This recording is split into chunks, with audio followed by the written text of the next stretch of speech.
It's been a roller coaster day for the Oklahoma Sooners with regards to the transfer portal. We got to talk about it.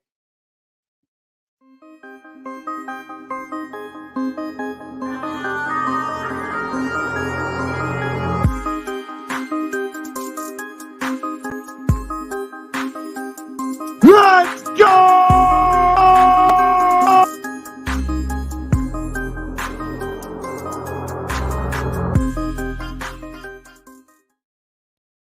Welcome back to Hall of Fame College Football. I'm your host, Jason Watkins, and if you love college football, you know you're in the right place. So before you forget, smash that red subscriber button, like our videos, and don't forget to ring the bell so you don't miss one moment of Hall of Fame College Football. Welcome to the show, my couple of people that are in here. This is kind of a pop-up show for everybody. Make sure you hit that like button on your way in. Wipe your feet, as I say. If you're not already a subscriber, we'd appreciate it if you went ahead and became a part of this amazing community. We are doing very cool things here.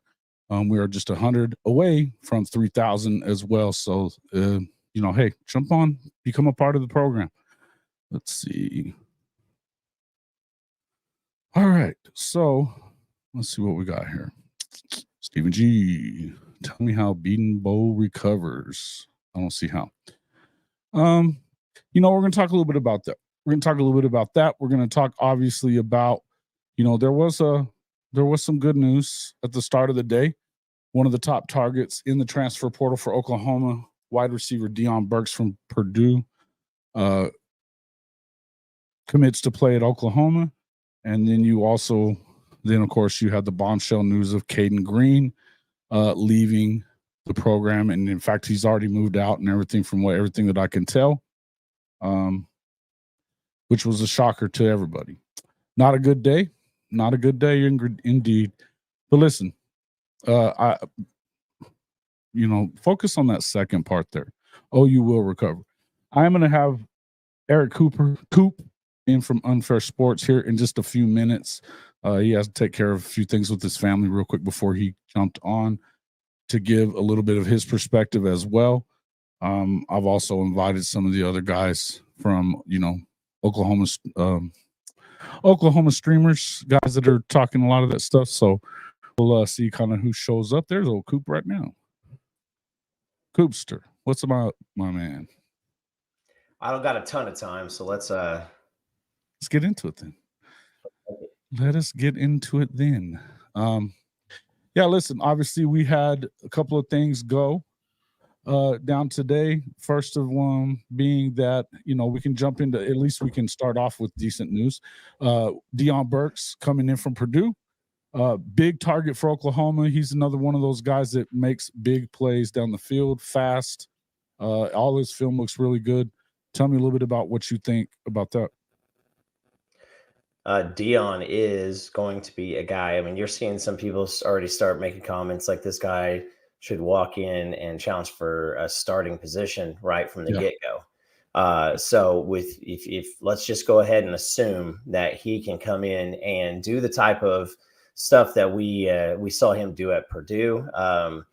You've got Anderson out on the outside, Nick Six. Jaden Gibson, if you watched our interview with Justin Harrington, he said he's going to be a baller and he just needed the opportunities. When he got his this year, he looked phenomenal. Andrell Anthony comes back. Jalil Farouk has that opportunity. I'd like to see Jalil slide down into the slot and just really be able to utilize the space and you really cause folks to tackle in space. And then you got Deion Burkes. So you fire this bad boy out there. And if you see, I believe he was playing maybe Syracuse in one of the highlights, but he takes a pass, he bounces off several folks, and then he takes it to the house. I mean, this is offensive firepower. You want the ability for Jackson Arnold to be able to have players downfield. You want him to have some reliability over the middle. And you know what? It never hurts when you can throw a short pass. I mean, you see guys like Tua and Brock Purdy, benefit from this greatly in the NFL. But throw a short pass and let them take it to the house. So it's an absolute phenomenal opportunity to bring him in. he's lightning in a bottle. Yeah, no doubt. And one of the things that you always know that it's good when you have Texas fans trolling it immediately, acting like they weren't really in the running for him as well. So that's when you know that when they get triggered by somebody that you pick up, it's a big deal. Look, I agree with that. And as much as I hate to say it, as bad as good as that is for Oklahoma moving forward, you had probably worse news about an hour later when it was announced that, Cayden Green is on his way out. And it's, it just came kind of out of nowhere, shocking the staff, I think teammates, all of us in the fan base, who expected big things out of a kid who had 7 starts as a true freshman and appeared to be probably the best offensive lineman aside from some of those seniors that are now gone.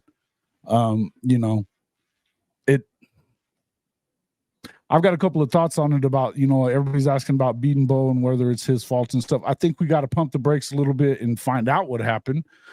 But I do think that it's fair to ask some questions concerning what's going on in that room, the offensive lineman room, where you've got guys leaving. And I get it that he pumps guys out into the NFL every year. That doesn't really help Oklahoma. That's not, he's not picking up a lot of these. He's not winning a lot of these battles in recruiting. And if you're not keeping the guys that you have, particularly guys like Cayden Green, I think it's fair to question it. What do you think? Well, here's number one for us as a fan base is we just saw Stutzman commit to going to the NFL, or, the reports were out there that he got a favorable draft grade. And then he bounced. And then he returned, right? So if you're going to have a situation like that happen, you never know what can happen. I mean, you never know. So you don't want to say anything that's going to terminate, Cayden Green's opportunity to come back. It's until, even if he does go in the portal, I've reached out to a couple of his guys up there in Kansas City. This is not a full-fledged, everybody's leaving. I don't think you have to worry about PJ. You don't have to worry about Kamora Moore going in the 25. This is not we're losing everybody from that area.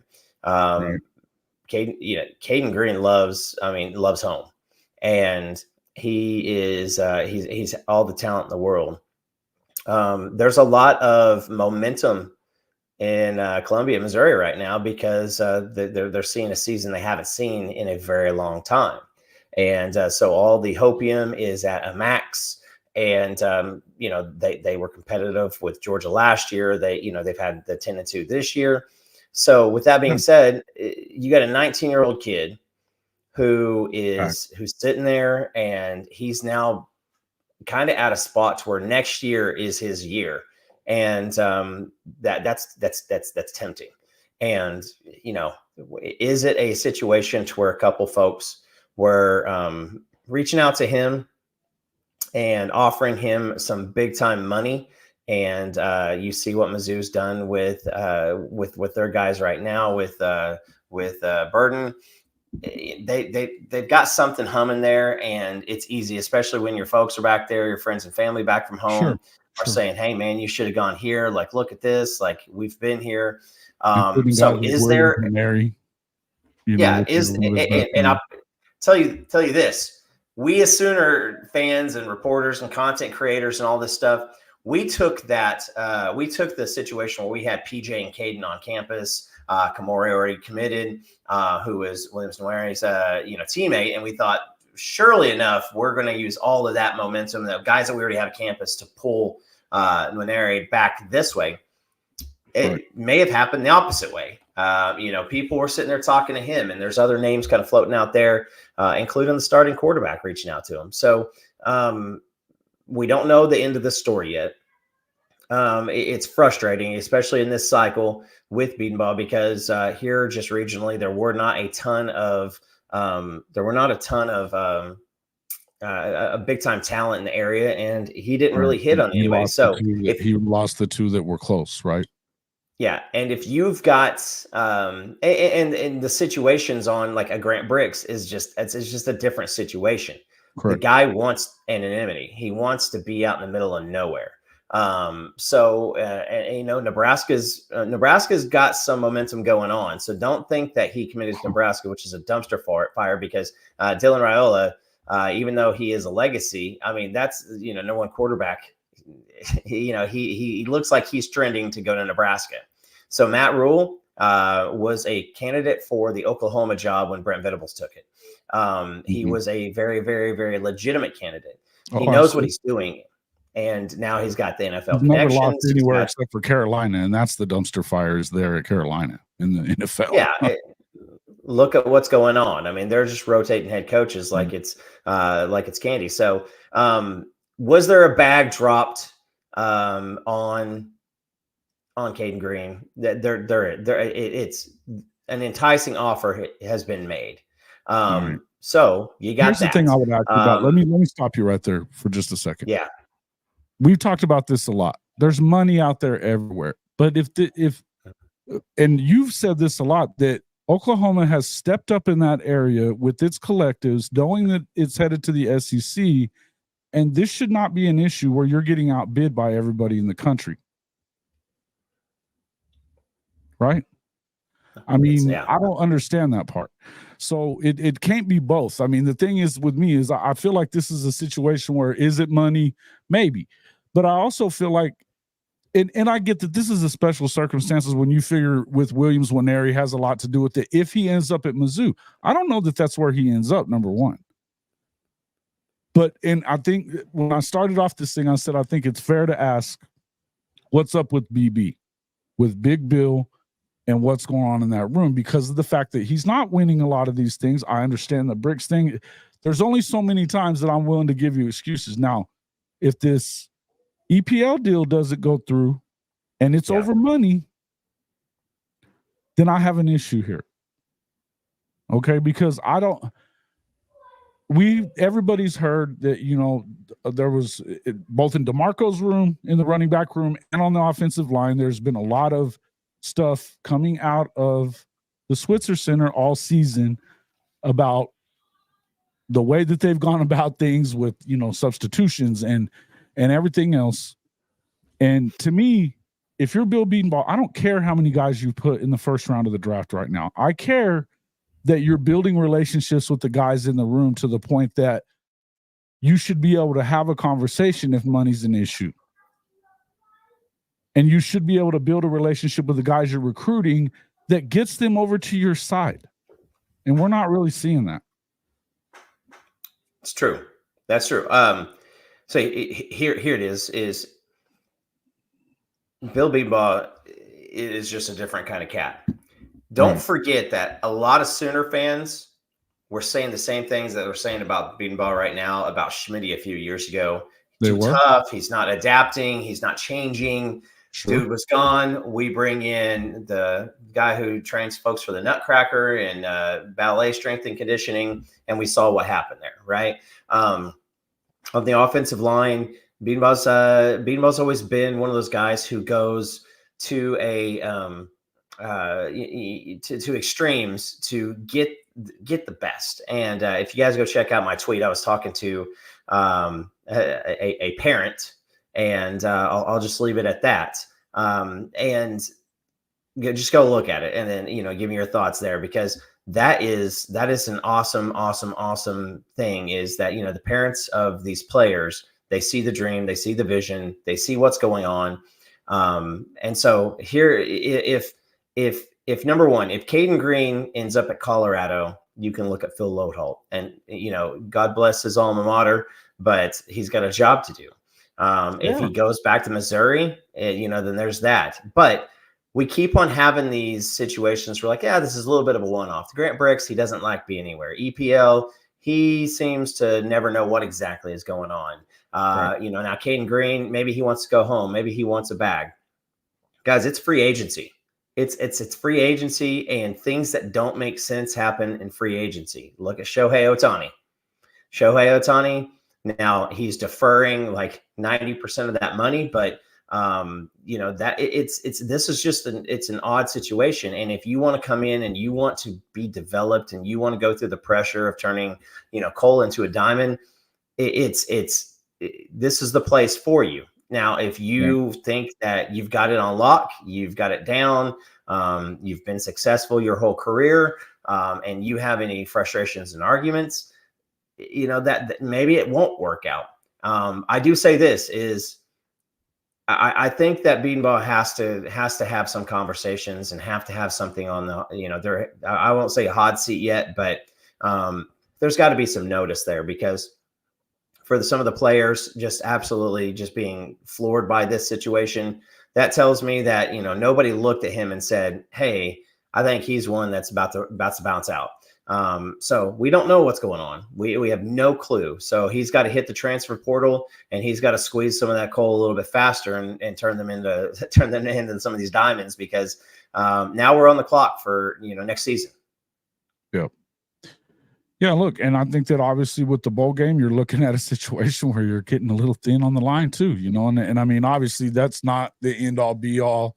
These bowl games have now become like almost like a spring game at this point, if you're not playing in the playoff a lot of times. You've got, and that's on the NCAA and on college football as a whole, whenever you got it set up where the portal opens as soon as conference championship weekend is over with before the bowl games.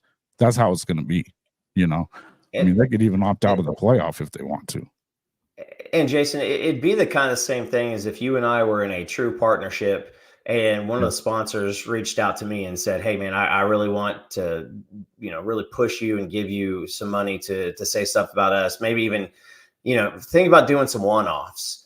That would be hard, because I would be sitting here going, all right, so now I've got this. I mean, I just took a new job. I just left ABC and went to a national company to basically start working on NIL and promotions from a nationwide perspective. And when I had to go deliver that message, there were some people who were like, why would you leave? And but when it comes down to the money and taking care of my family, sometimes that changes some thoughts. And so the money changes everything, because all of a sudden you've got another factor. It's not so much about football, but if you hate NIL, if you hate the transfer portal, if you're not a fan of the NCAA, this isn't a situation where these things are happening today and it's today. It's the absolute mishandling of this institution for a decade plus. And once they didn't decide to control the narrative on NIL and paying the players for their name, image, and likeness, when they deferred and said, I don't want to touch this, going to sit and wait until Kavanaugh went crazy on them until they did anything. And even then, it wasn't really doing anything. They just kind of willy-nilly said, well, you can go do NIL now. No guidelines, no rules, except for retroactively later, which they don't enforce unless they just, feel like it. Yeah. Whatever, and it always seems like they enforce it on people that are trying to do things the right way. Look, the NCAA is not where you're going to get help here. And people are, talking about this and want help here. You're not going to get it from the NCAA. We know that. We got to know that at this point, right? To me, this is about the culture. And I think there's a little bit, and I wanted to get to a couple of these starred messages that we had. What if it's a money, not a coaching problem? I'm not even saying that it's necessarily a coaching problem, Kim. I'm telling you that it can't just be a money problem either, because Oklahoma has money. Yes. It has money. If that's what it is, it has money. When it comes to Eddie Pierre-Louis, I have a hard time believing that UCF can come up with more money than OU. Yeah. I just have a hard time believing that. And then when it comes to, even these other schools, now Nike, maybe, maybe. But the thing is, and really somebody in there said it, or I think it was Shardy that said it, if that's really all they're about, then so be it. Okay, so be it. It kind of is what it is. He doesn't fit your culture anyway. And look, this is the one thing I would say about it.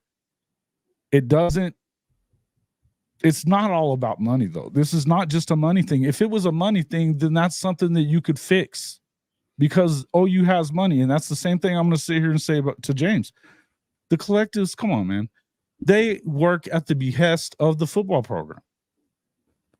That's what they're there for. And all these new rules that they've put into place, laws and stuff with the legislature and everything else, have been geared towards giving control to the football program or whatever program. And it's just not, I mean, look, I think there's a lot of moving parts here. I get that. But to just simply say, nope, can't be Bill Bedenbaugh, it's not being thorough.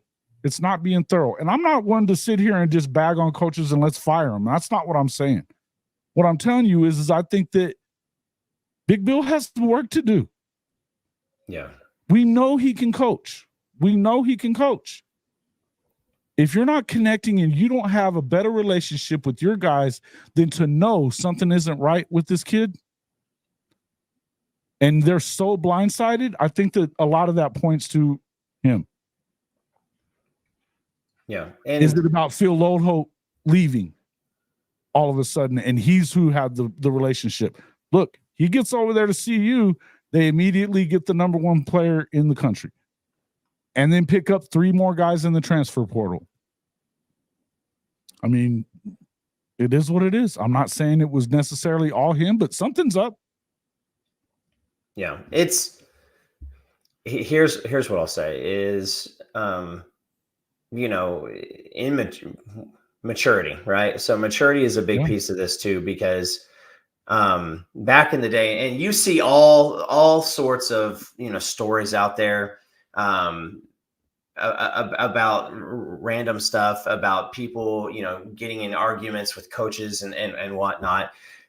Today, sorry, I lost my train of thought for a second. So you see all these old players like, hey, listen, you know, if the transfer, you know, if I went to my dad and I said, you know, the coach was really, really rough to me. Sam Mays brought it up on our podcast. You know, the coaches really, really got after me. And he said, if I would have gone home and been like, man, I want to leave, I want to go to another school. His dad looked him in the face and was like, no, you're not. You're going to get your butt back out there and you're going to go to work and you're going to do your job because you committed there, and we're going to follow up on this. Right. So there's that portion. Well, that was a different world. We live in the world now to where you can get into a fight with the coaching staff and it could be a disagreement. And this happens when I bring up maturity. This is a big deal because, again, we're talking about 17, 18, 19, 20, 21-year-old, you know, kids who have been told that they were the gift to the sport for the longest time.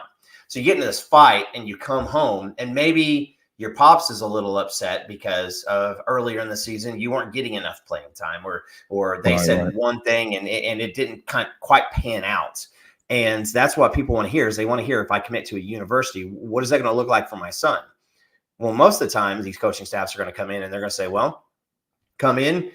You got to put your nose down. You got to grind. You got to work hard. If you do the right things, you do what we ask you to do, and you may put yourself in the position. Now, all of a sudden, you've got the opportunity to come out and play.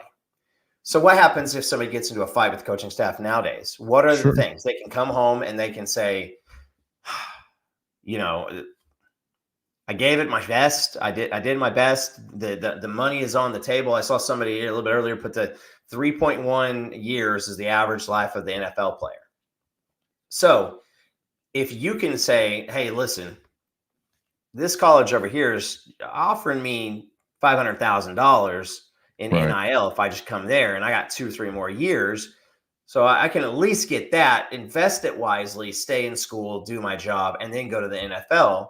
That's a difficult conversation, especially if the parents in the situation are frustrated also, because now they're a little bit more willing to listen.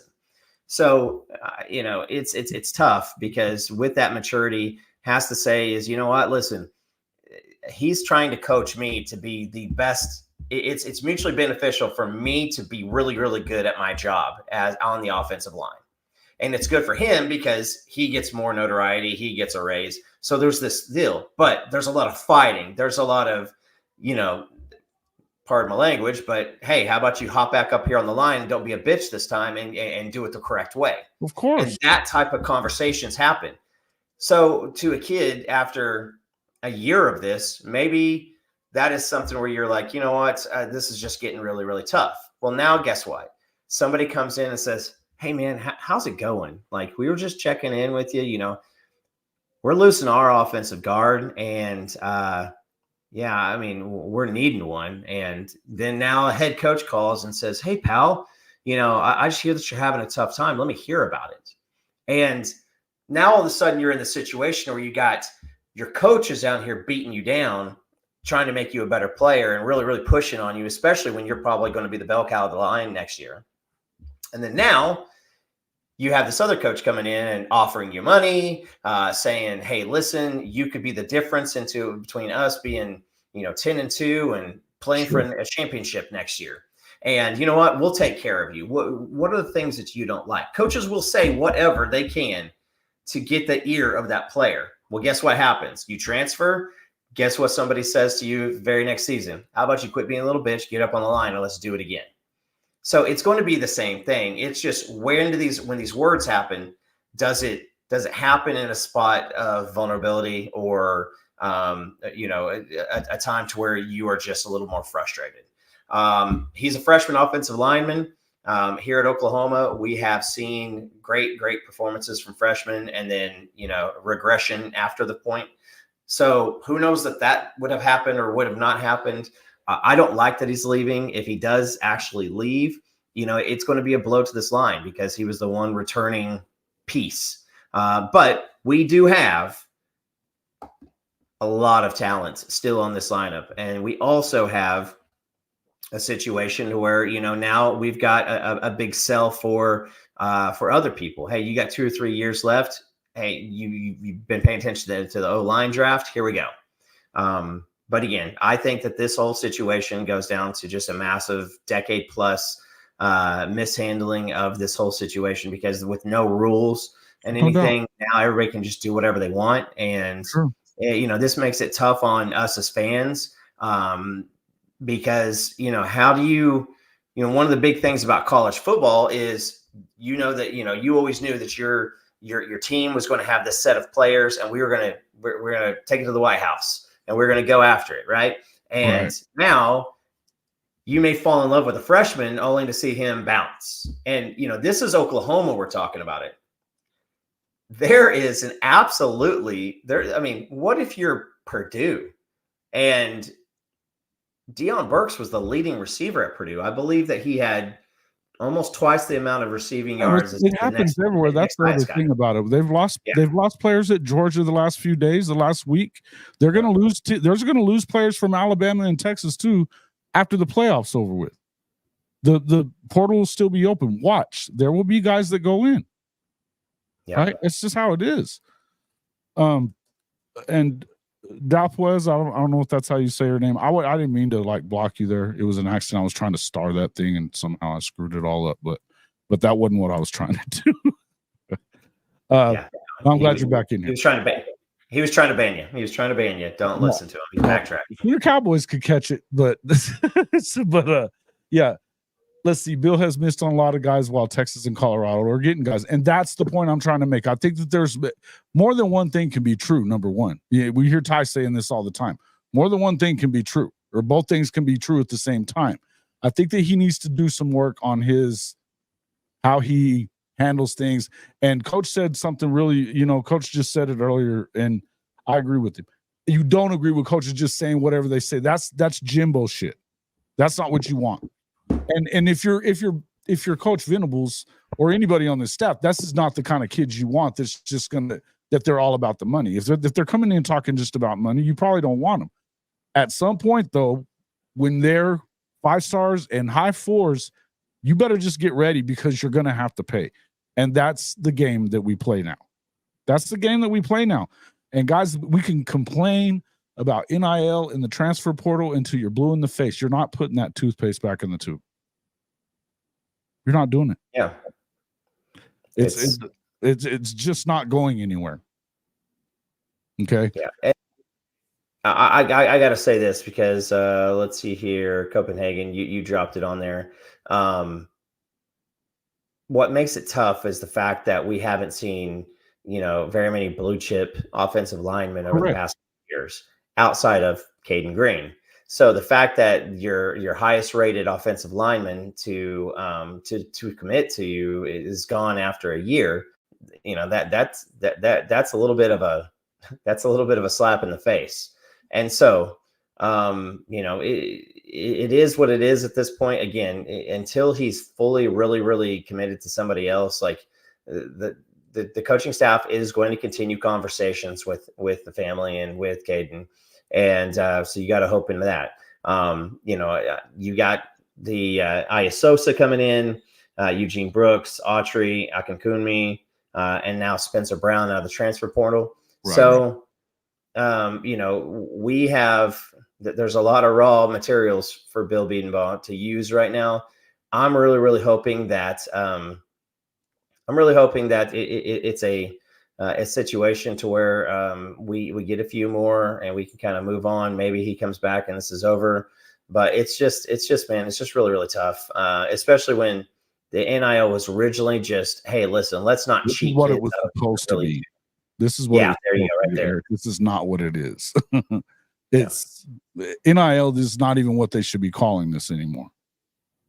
Yeah, because there's certain things that the collectives are going to do. You know, if they're doing it the correct way of, you know, this kid's a high 5-star, he automatically, or, you know, he's got charisma, whatever, he can help us sell products. So we're going to set him up with this and this and this, and you can do whatever on your social media. That's great.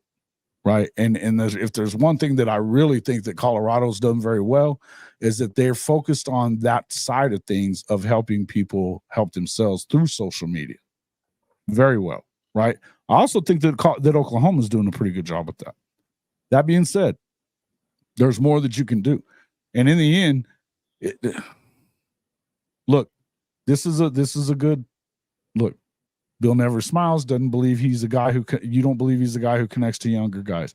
Green was recruited to play tackle and doesn't look like he's his home at OU. Okay. I think he was playing guard because there was a necessity there for him more. I don't think that it was something that he was going to do, you know, any of that kind of stuff. Yeah. And that's it. I mean, listen, I want to see the Jordan Addison type of situation. There's way more stories, and nothing is legitimate, and nothing is really big. I know for an absolute fact that part of when you commit to Oklahoma, your parents also have a responsibility on what they're supposed to do. Sure. Now you see some oops every once in a while, but the coaching staff does ask the parents, "Hey, listen, don't air out the laundry on social media. Don't get after it."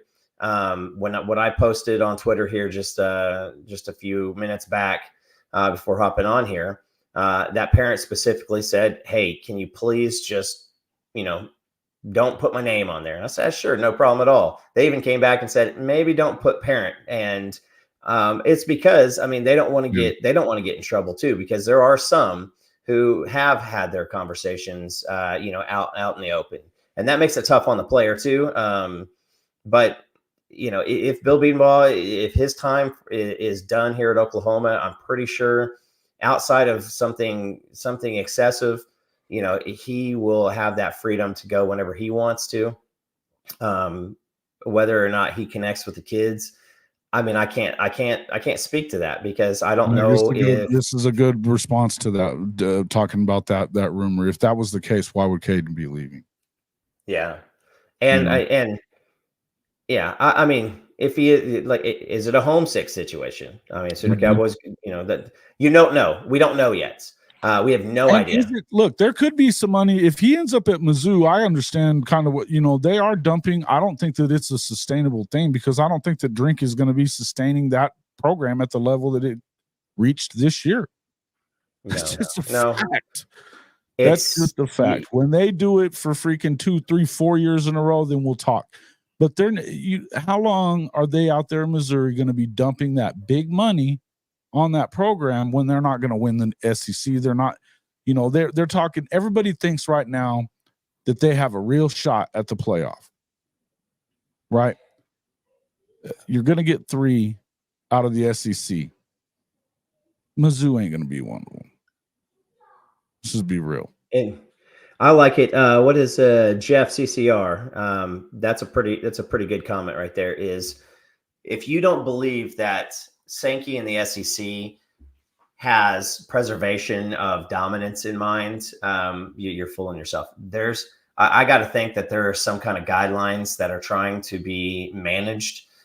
Just because you can't have your your conference just completely cannibalizing each other and pulling from each other all the time. Nobody wants to see an Oklahoma or a Georgia or a Tennessee or an Alabama or anything get a really decent hand slap because of toeing the line. And so you just got to keep on going. If Missouri looks like they're going to do good for the 24 season, again, I'm going to go off of history. And they got to sneak up on a lot of guys, a lot of teams this year. Now, what happens next year? You see it in the NFL, you see it in pro sports. You get a team that goes from worst to first, and then that next year they struggle. Why? Because it's consistently better, better efforts from each team, better scheduling. And though there's not a record-based scheduling in the SEC for next year, a lot more people are going to go, all right, Missouri's coming to play. Let's show it. And there's, for a team to be that bad for that long, I don't think they've got a bunch of dynamic plan Bs and Cs that are also as good as their plan A. So once these coaching staffs take away plan A, now what? Now what does drink do? Now what's going on there? But that's assuming, again, that going back to Missouri, I promise you that there were at least 3 or 4 different people from the Missouri team reaching out to Cayden Green. And guess what? The quarterback can reach out. Yeah, another defensive lineman, he can reach out. The coaching staffs aren't going to be able to do that. Right. Look, Shawty, nobody's saying that. I don't think anybody in here said to put a cap on money. I've never said it. I don't care what they make. In fact, let's not be crazy and act like this shit hadn't been going on for a long time. People are talking about NIL like it's what's ruining college football.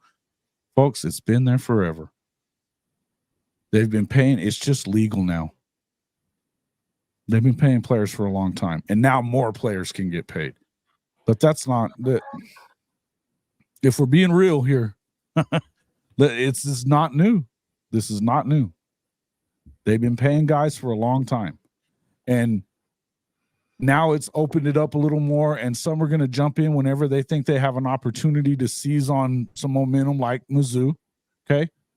Is it going to be something that they're going to sustain? Probably not. And I think that you're going to see a lot of evolving from this, right? There are certain programs that are always going to be predispositioned to be able to fork out that cash and be competitive with it.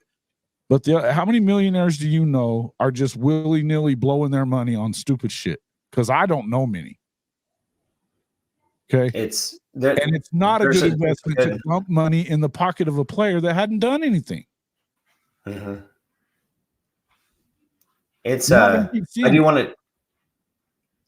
want to do 2 things. First of all, I talked to Kamori Moore earlier today. He said he's 1,000%. Yeah, he said he's 1,000% locked in. Kamora and I have been, talking for quite a while. I asked him, he could be straight up lying to me, but I'm assuming that the amount of time that we've had conversations, we've had him on the show, he's still locked in. So again, this is not a go to that everybody from that exact same school. He goes to the same school that Cayden went to. He's in Lee Summit. Williams is. Yeah. And he was an all-conference defensive player, all-conference, all-defensive team. So, yeah, I mean, I could say, you know what, I bet Jackson Arnold is going to, get hurt prepping for bowl practice. We can go all kinds of crazy stuff, Sooner Cowboys. I know that that's your shtick, but, I'm bringing one-on-one conversations from Kamori. Another one is there's now starting to be a Sooner Cowboys. You haven't. Yeah, there's now starting to be more and more rumors about a confrontation between Cayden Green and the coaching staff, Schmitty, etc. Right. that's kind of where I was going with the maturity thing, is because I promise you this. And let's not forget that their head coach is an Oklahoma guy. Yeah. Yeah. And no, I will say this, as Coach Mosey does stay out of it about as much as he can, but he will help when he can. But as far as the coaching staff and Cayden Green potentially getting into an argument, it's kind of what I was trying to allude to earlier, but now it's starting to kind of make circles. That's the maturity piece. There's been rumors that his dad was upset with some stuff at one point. And so I'll just say this is if it was literally an argument with the strength and conditioning coach, who is a well-known pusher, then that's a maturity thing. And he needs to be able to go home, and his family needs to be able to say, hey, how about you take a breath, ride the relaxy taxi, and get yourself back under control, because he's going to do it tomorrow too. He's going to do it this summer. He's going to piss you off, because Schmitty's job is to push you to your limit. Same with Beanball. He is trying to push you to your limit. That is sports. That is sports. If he's too soft to deal with Schmitty, then we probably don't need him. Because that's been the issue with Oklahoma football for a while, is soft. Yeah, but that was also a 5 to 7 year built. That's been ingrained in this team for 5 to 7 years now at this point. So of course it has, and it's hard for you to kick that out of there. It's going to take more time. I agree with you. Yeah.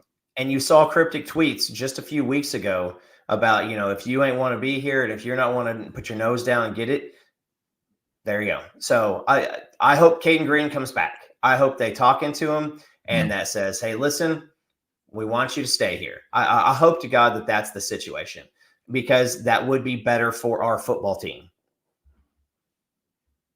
Now, if culturally, if he's already done it the right way, or I guess the wrong way, if he's already, snipped the bridges and everything, then maybe it's best to move on, because the last thing you want is him reluctantly returning and then just continuing to being issue, because then it's like old Nick Saban likes to talk about poison, the rat poison. That's on the positive side. Well, you can also become a cancer and start spreading, because your bad attitude eventually is going to hit somebody else on the right day. So I hope to God has that been something you've heard, though? Because it seemed like he was all in for playing guard, doing whatever you wanted him to do. He wanted to play. He got to play. He was good. Everybody's loved on him. I haven't heard anybody say anything bad about Cayden Green all this damn time. And then his dad for his dad to do what he did today, saying what he said about Schmitty or whatever it was, and then deleting his Twitter account. It kind of seems it seems like it's not just if there's a problem, it could be the parents and not Cayden at all. Yeah. And again, maybe Cayden and the parents, I should say. Well, and if you really are looking for a reason just to come back home, you'll find one. You'll find one. Yeah. It's going to happen. Sure. And here's the thing. Have you seen Oklahoma? I just posted a quote from a parent who asked me to do it and leave them anonymous. Yeah, please hit the like and subscribe button. But I pushed that out there, and we have jackass Sooner fans hopping in and basically making taking shots at me, saying it's fake. First of all, I don't own any type of rank in the Navy or anything like that, so I don't claim to be an insider, and I don't claim to be bigger than I am. I just have conversations with folks, and I share it. If we get a chance to bring a recruit on or a transfer on, it's because I literally just reached out, told them exactly what we're going to do, and here we go. The guys and the guys at Rivals and 247 and On 3 are not the only guys that are out here doing a job. I've been a freaking reporter for 20 damn years. They're not the only ones doing the job. Good grief. Yeah. So, but that's why he probably deleted his Twitter accounts, because he didn't want the stupid bastards that troll the internet. Can you blame him either? Can you? And I don't blame him. I don't. Because and I'm not going to read any tweets, because I don't want any more attention on dipshits than they've already gotten. No. But the point of it is I would delete my freaking Twitter. If I was Cayden Green, I might delete my Twitter. Except the only reason why he probably hasn't is because there is a lot of contact that happens through social media from other coaches. People, he gets to watch other friends that he's played with. This is social media. Go tell an 18-year-old, hey, go ahead and cut your social media for the week. That's not going to happen. Right. So yeah. And Coconut, you're right. Right. Lee Summit is there, right. But if he feels the Missouri coaching staff has been probably talking to Cayden Green's family for quite a while now. Maybe they never stopped. And if you can point out and find out that there's a whisper that he is not super happy, you shoot your shot, because Eli Drinkwitz, he still has a job to do. He still has a salary to earn. And there it is. I mean, so he's going to do whatever we all celebrated the sneaky sneak of Todd Bates being down and hanging out with DJ Hicks's dad.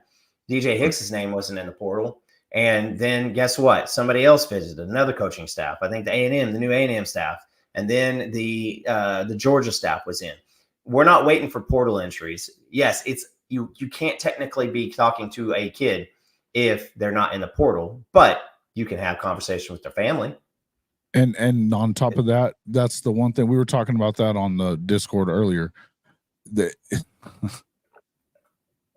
Tampering is just a word at this point, guys, because you cannot tell these kids who live and die on their phones all day, every day, that they're not going to be able to talk to their friends.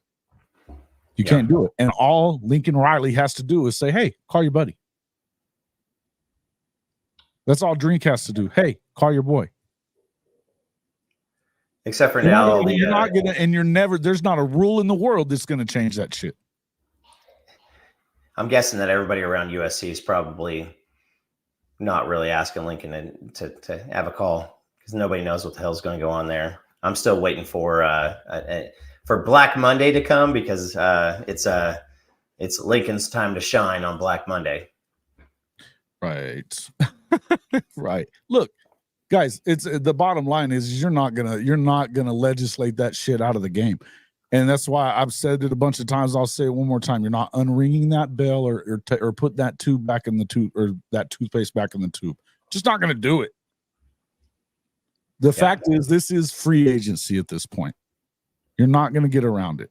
As long as if they get down to the 2 conference thing that they're talking about, which you could see, maybe you get a little more control of it, because there's only X amount of teams in these 2 conferences. So the big time players that want to go to the NFL are going to be the ones that are in that. So but even then you're still going to see movement between those teams. Right.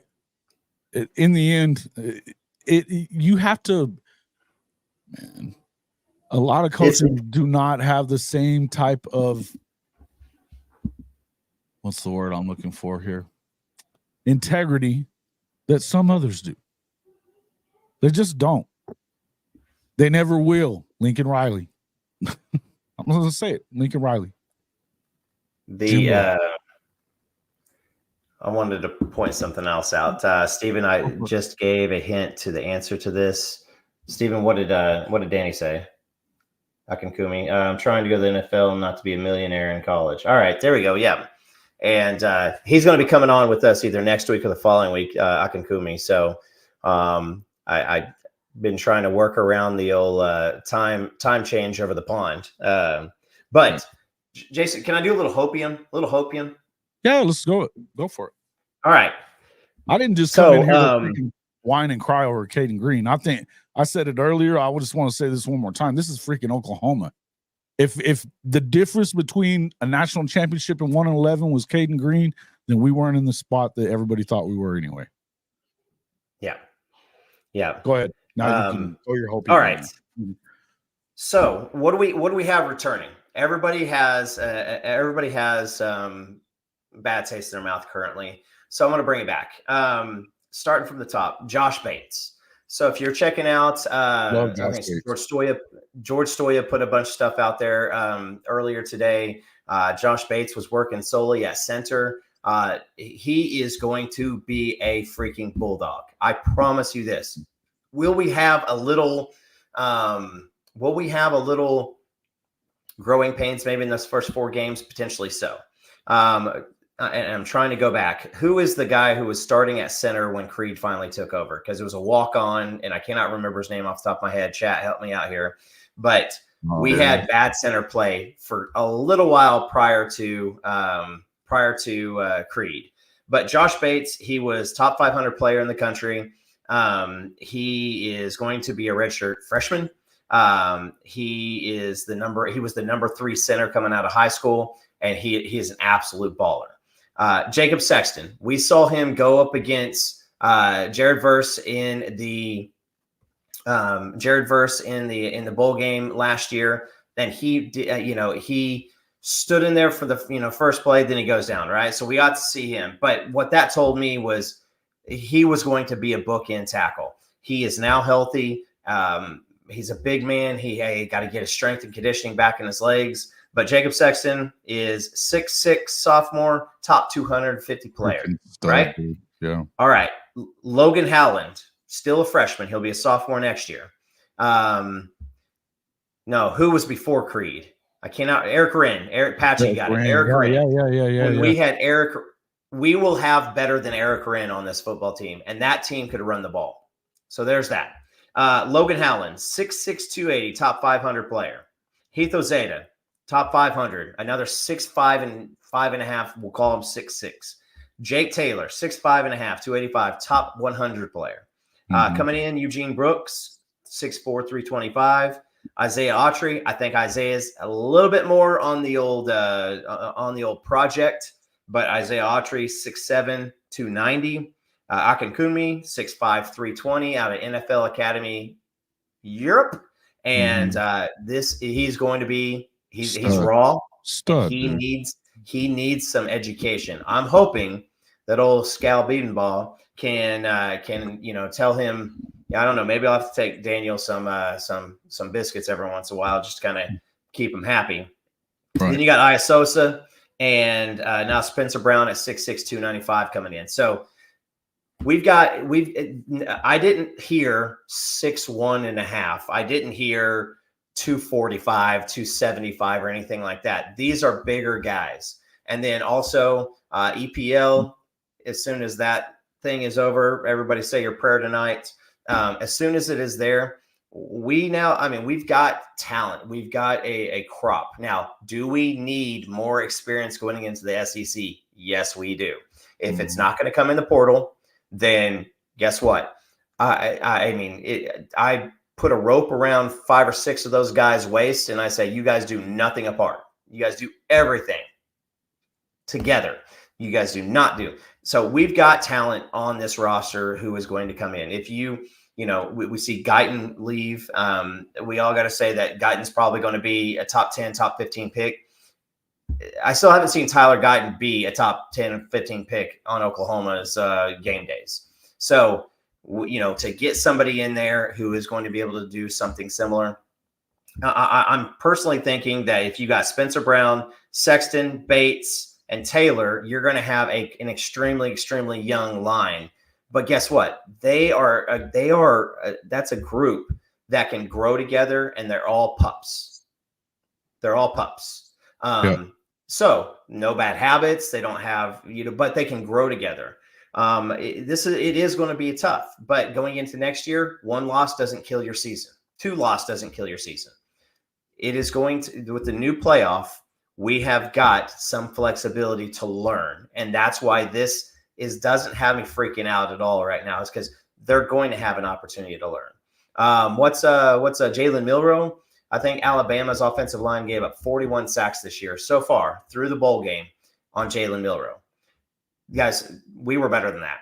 And that's with a patchwork offensive line with lots of turmoil in the locker room. So we've got a lot to be happy about. We do. And that's the thing. It's we kind of have, I think nobody's immune to it, particularly when you care as much as this fan base cares about this team. We're prone to knee-jerk reactions. Okay. That's just college football fans, prone to knee-jerk reactions.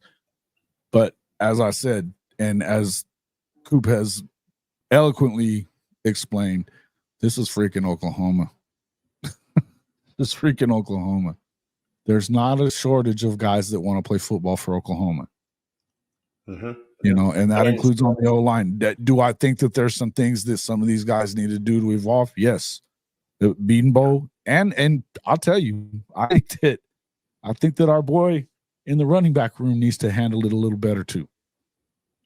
But if somebody kept bringing that up, Tawi has been practicing and may be coming back. It looks like he hasn't missed a practice. I'm just saying this: if I'm a coach on the football field, what happens with my players? And don't get it twisted. I don't think DeMarco Murray was a jackass for 2/3 of the season, and then all of a sudden, Sawchuk gets healthy, and the running game comes together. Like that math doesn't add up, right? But at the same time, was up in there though. Something was definitely up in there. We've heard too much for some of that smoke to not be coming from a fire. You know what I mean? I think. Well, I mean, obviously, could work on his. Obviously, it's hard, especially when. Again, DeMarco Murray was just in the NFL a few years ago. Like, there's still some folks with inactive fantasy football teams that have him as his keeper. So he was everything high school. He was All-American at Oklahoma. And then he was an NFL MVP. And Michael Jordan said it, and Larry Bird said it too. It is hard to be a coach when you were as good as we were, because you can do things without thinking that other people will practice their entire lives and never be good at. And so that's hard for a DeMarco Murray. But at the same time, like, we've got a room of studs. When Sawchuk was healthy, that room looked completely different.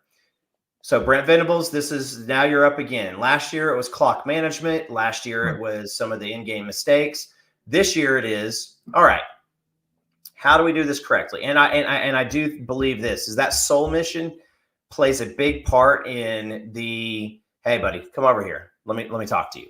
Because if you're getting your butt chewed out by Brent Venables for standing 3 inches off the line, and you feel like you want to quit, you feel like you want to, go play the tuba or something, and then you walk over to Curtis Lofton.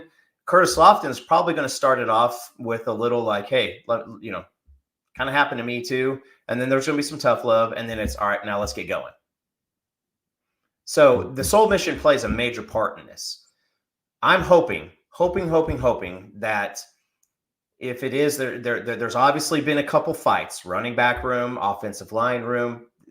I'm not going to debate that. I do believe that.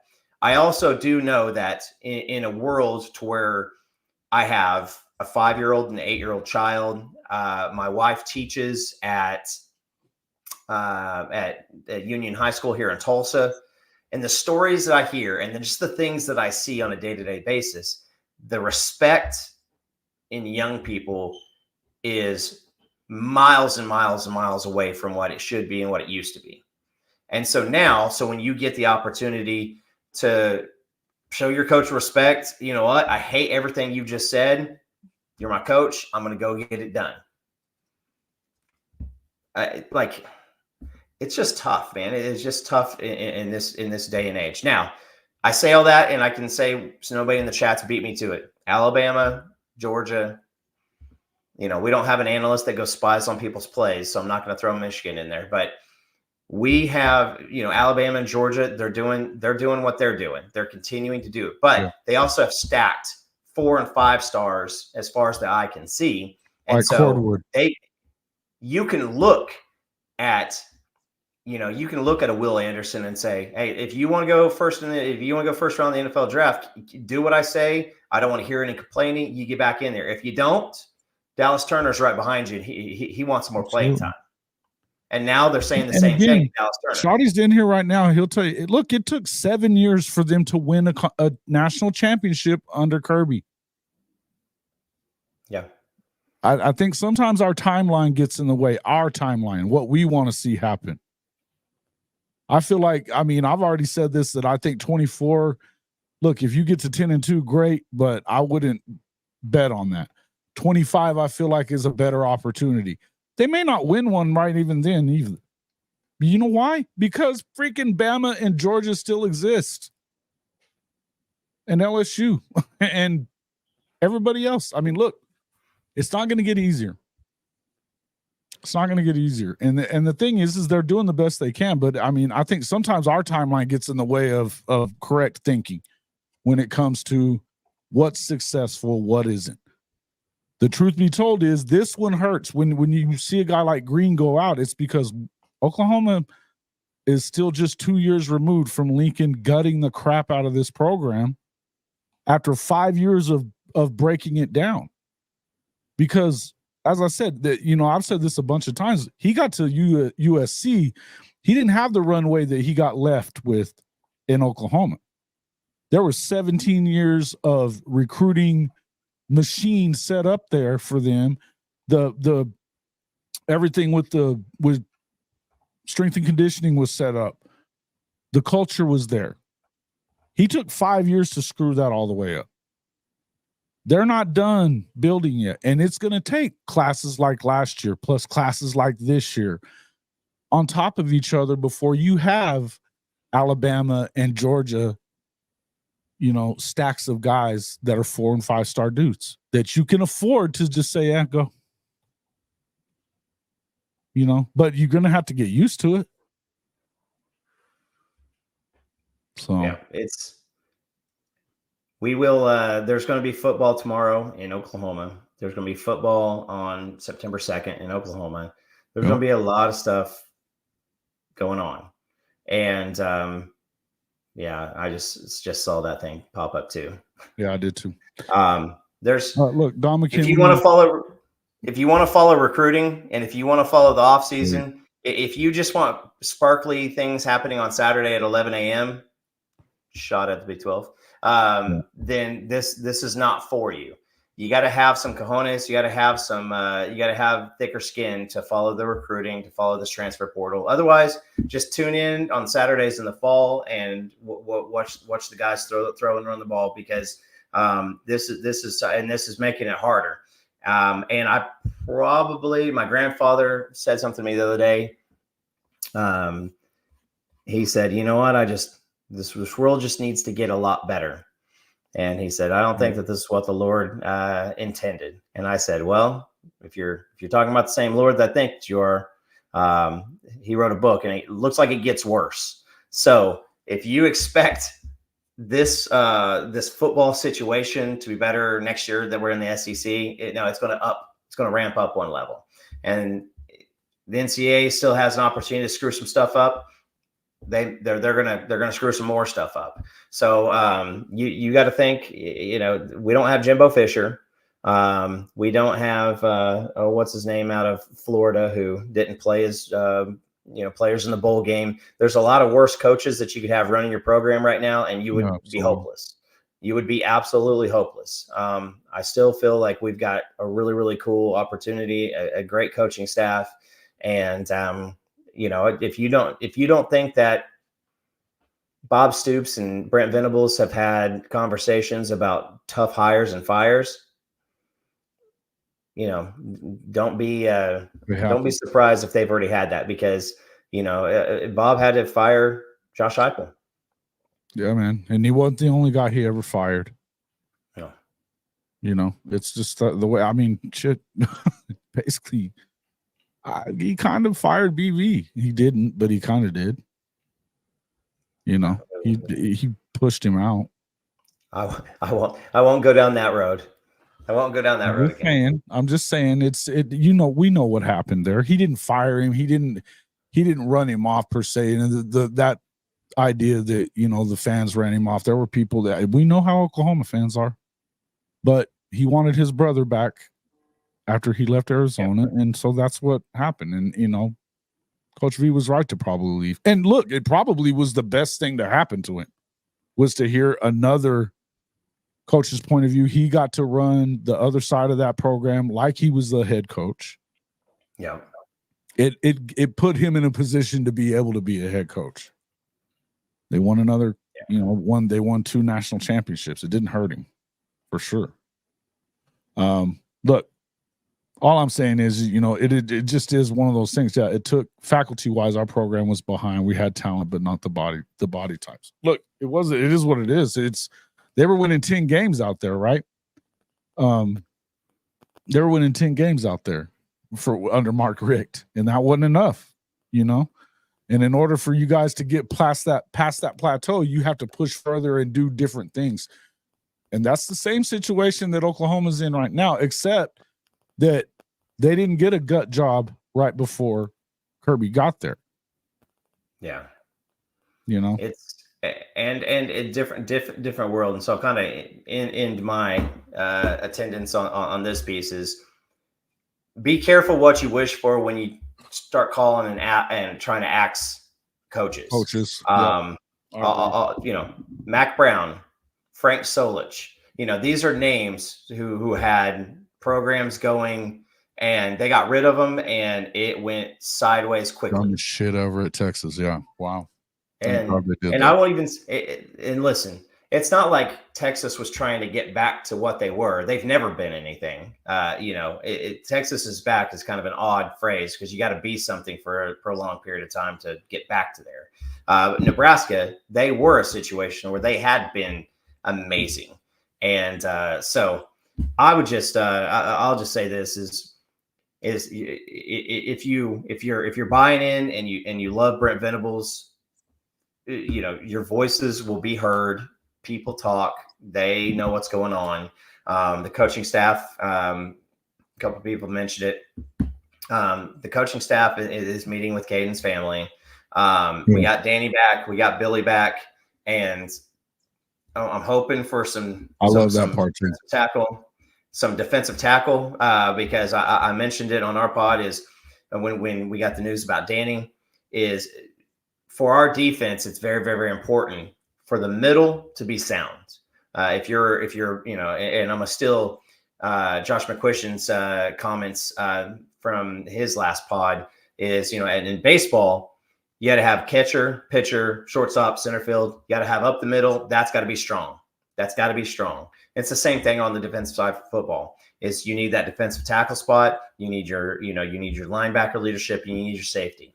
And so if we can get that defensive line thing, you know, taken care of, maybe DeJoun Terry coming back. If you can get that situation taken care of, plus new talent coming in, and we're good to go. And I will say this, Mike, because I see your comment right there. Yeah, I'm not putting it up on the screen. Don't speak that into. No. I'm saying this. This is I do not believe Cayden Green's situation is everybody from Kansas and Missouri is heading back home. That's not the situation. Right. One of two situations. Cayden Green was looking for a reason to bounce because of homesick, lack of, just getting it with Bill Biedenbaugh, or it's a complete money pool. This is not in everything. Right. And I would say about when it comes to PJ, remember what they talked about a lot over the last year, that once he made his decision about Oklahoma, he's a guy that is very, very loyal. He didn't even talk to anybody else. He wasn't taking phone calls. Yeah. You know, and he didn't go to Lee Summit either. So I mean, they're all boys, I think, but that's not exactly the same thing. So I would tell you that, yeah, I mean, look, man, you never know what could happen. It seems to me like he's there for a reason. Yeah. He likes Coach V. He was starting to, and everybody, look how much they were talking about him the last couple of weeks of what he's about to do. Same things they were saying about Jackson. Yeah. Right. This isn't something that, look, this is why I don't do a ton of recruiting stuff. This right here, because you live and die with every freaking player that they're after. And I can't do it. And I don't like talking you guys off the ledge, and Sooner Cowboys gets me wound up every damn time when we start talking about recruiting. I just can't stand it. Yeah. Well, man, I'm gonna log off. I love you guys. I wanted to hop on just because, I mean, obviously this is a let's talk it out situation. When I saw it, I didn't even, I mean, it was so far from what I was expecting that I had to look at the Twitter handle to make sure that it was legitimate. So when I see Hayes Fawcett, I'm like, oh, shit. Everybody hang in there. There's more news coming down, we've got transfer stuff that's probably going to start happening here soon. I like the Chris McClellan to Oklahoma movement that I'm hearing. If now I will say this again, Chris McClellan, this is not Aaron Donald coming in. I fully believe that Chris McClellan is a Isaiah Coe type of a talent level. And I love Isaiah. I love Isaiah to death. And I think that he has a spot in the NFL. He's not a first round draft pick. So there's that. There's the Prince Umanale guy. That's a tough one. I wasn't even going to try. I wasn't even going to try his. No, and I'm not trying to. I'm not trying. My 6 weeks of pneumonia is starting to catch up with me. But like, if there's a vetting process, because when these coaches talk to everybody else, they see the production and everything, but then they also ask about the attitude, the culture portion, and if he can come in and contribute to the culture, let's bring him on. If there's an issue about his work ethic, or if there is an issue about his character, then they'll let him go somewhere else. That's just typically how we've been. So, I appreciate you guys. If you guys need any laughs, just go follow us at A&M fans, because they don't know what's going on right now, because it's a mixture of silence. There's a little hopium happening, and then there's a lot of sky is falling, a lot of Chicken Little happening. Oh yeah, man. Well, it's always falling in freaking College Station. Come on, it doesn't matter who they get around there. We already know. God's punishment for the Yale leaders. I said it. I'm not sorry. Wow. Thanks for saying it on my show, not yours. Hey, thanks a lot for coming in, Coop. We appreciate it. I wanted to get your perspective in here, and I appreciate it a lot. So, yeah. I either know stuff, make stuff up, or don't know stuff, and I'm not sure which one it is. No, man, you got it good. You guys are great. We appreciate you coming in, and go take care of that family and that cough. Yep. Later, guys. Later, brother. All right.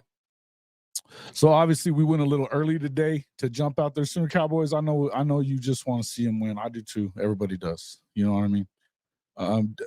Just to answer a couple questions. But look, we went early today because of all the stuff that's going on. I knew that I was going to be able to get in here and jump in.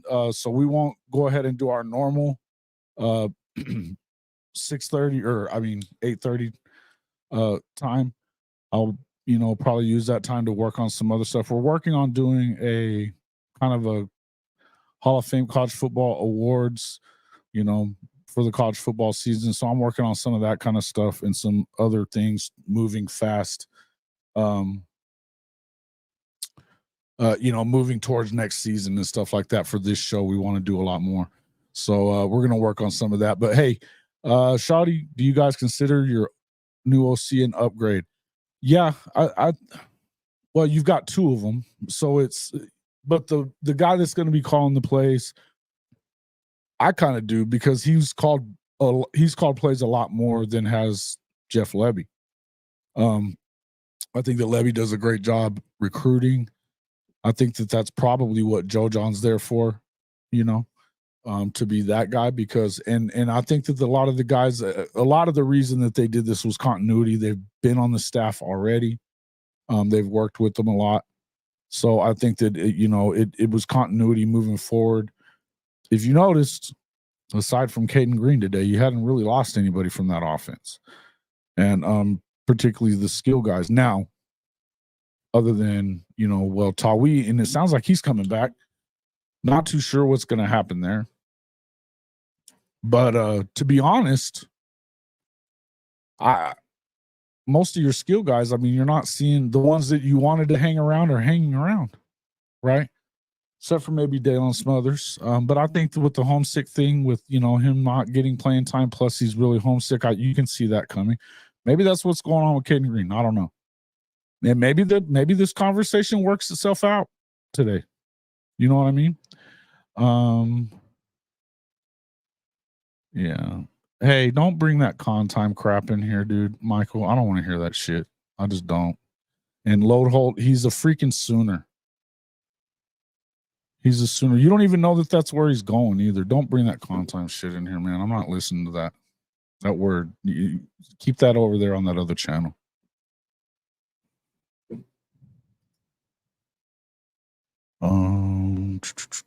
Just happy 6 and 7 is only a distant memory. Yeah, no doubt. No doubt. But it's not even that distant a memory. That's the thing, is we're a year removed from that, and there's a reason why it was where it was, right? It took a long time to build the program to what it was 5 years before that, right? It's going to take some time, man. It's going to take some time to get them where they are.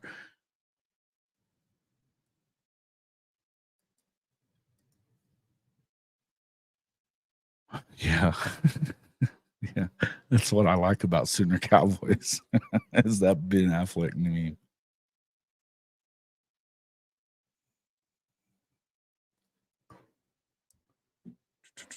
We don't have to wait long to see.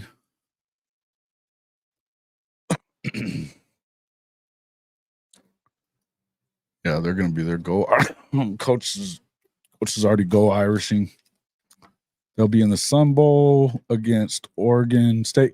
That's another possibility too, that they may have. What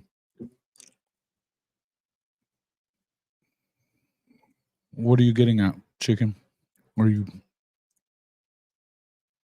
Yeah, you know he's got the #1 transfer portal class too. Well, I mean, you know, he had a 400% improvement. No, they're not Arizona, but they were in their second year. That was the first year with Jedd Fisch. They went 1-11. Yeah, we're gonna go live during the schedule release. We'll probably do it to where, like I can watch it along with it, and we'll just talk about it and pop them up there, right?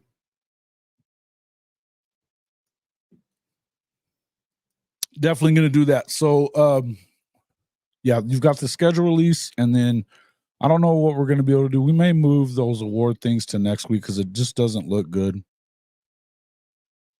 for the rest of the week for Coach. He's pretty busy.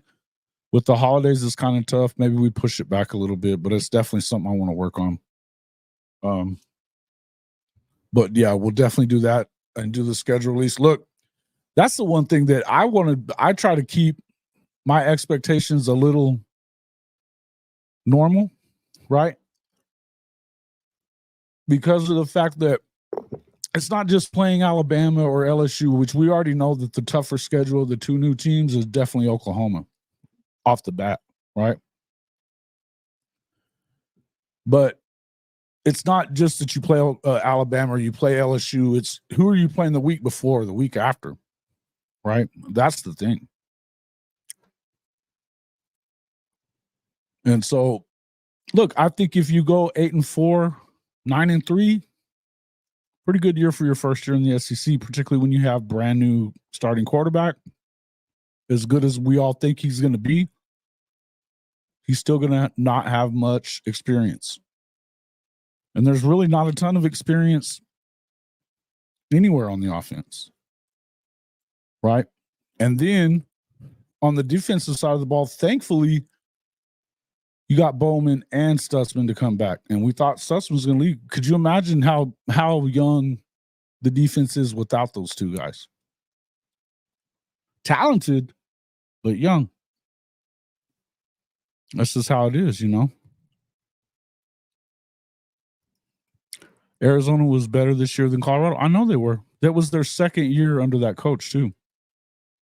You do realize that, right?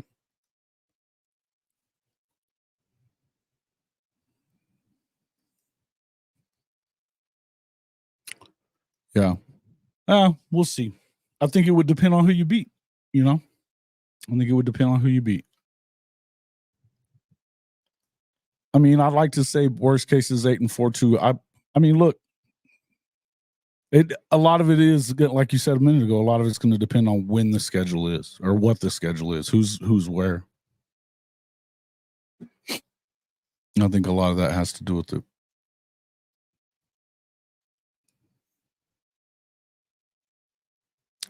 But hey, I mean, how cool was that Danny decided to come back?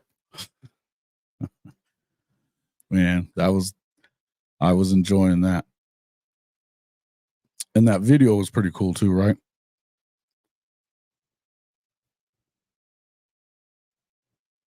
Okay. Yeah. Hit me up later. Oh, to hire Willie Martinez just to fire him again. I like that. I like that, Jeff.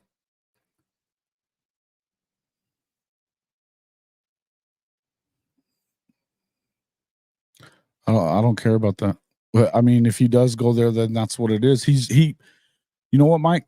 If that's what happens right there, then that's because what we were talking about earlier, that Bill Bedenbaugh wasn't building relationships with these guys as well as his freaking consultant was.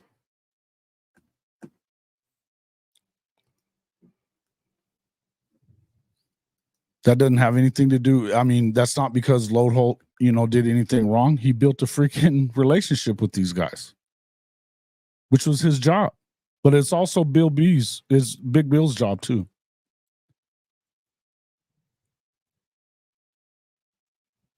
Yeah, for sure. We can do that. I'm sure we'll do plenty of those.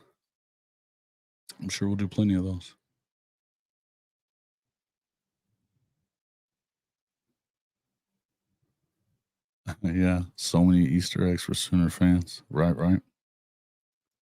Oh, yeah. That was fun to watch, man. Danny's video was pretty cool. I've actually got it right here. I just don't have the sound on it up there.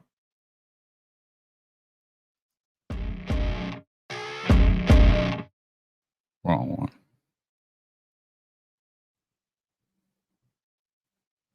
Oh, maybe the only one I have. A playoff game with Oregon or USC would be epic. I'd like to see that.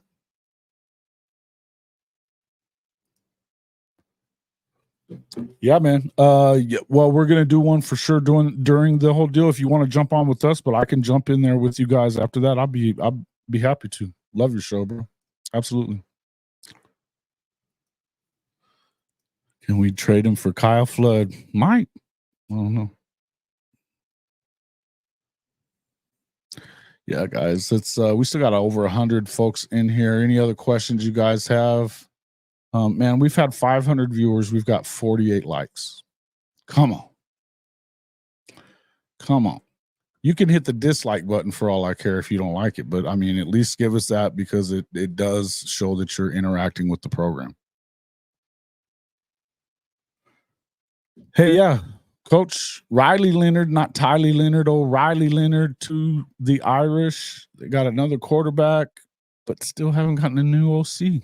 I'm a little worried about that, Coach. I got to tell you. Until they get a coordinator that has some imagination.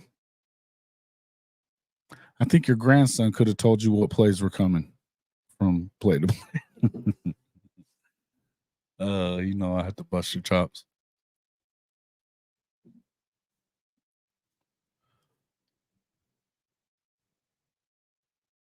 Possibly. But Lodeholt, the thing about Lodeholt is that he played in the league for a good amount of time,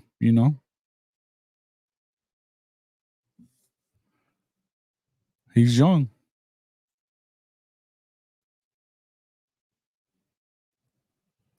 OU fans, where do you rank your head coach in the SEC pecking order? Ooh, that's a good question. Juicy. Stephen G. Coach, this is for you from Stephen G. Answer this question, guys. I don't know what he's going to do, man. I've heard different things. I mean, right now, apparently BV and Big Bill are meeting with Cayden and his family. So we'll see what's up. Or at least we should know more later on it. The first thing you started hearing was like, obviously you make the immediate connection to Mizzou because of what's been going on there. And then right away, there was speculation about Dylan Gabriel in Oregon, which makes sense. Then you make another connection. Phil Lodeholt just got there. They're very aggressive right now for the offensive line, rightfully so. Shedeur was getting his ass kicked all year behind that line. Makes sense.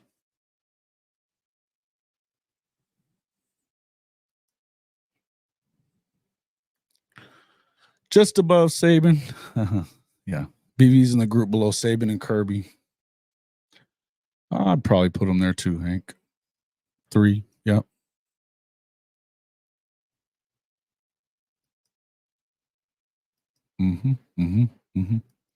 That's where I'd probably have him at. And honestly, look, it's just that he hasn't had an opportunity to be on par with them yet. As a coach, as somebody who knows the game, particularly on the defensive side, he's been up against these guys and beaten them both. So, I think he's obviously got to prove it as a head coach, which that you have to do that. But I would agree with that. Yeah, 3-4. Who would be number 3 if not BV there, Rory? Would you say like probably who would be number 3?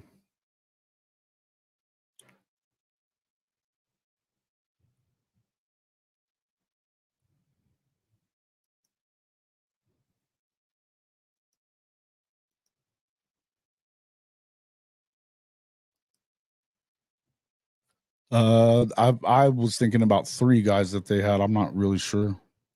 Chris Mitchell, yeah, guys, and let's not forget that they did add a really good receiver at Oklahoma today too. Bo Collins is another good. Yeah, those were good pickups. Kelly, I'd probably put him over Kelly, but I also I'm one of the guys that doesn't mix words when it comes to Coach Kelly. Can coach, man. He's a kind of a jerk, but he can coach.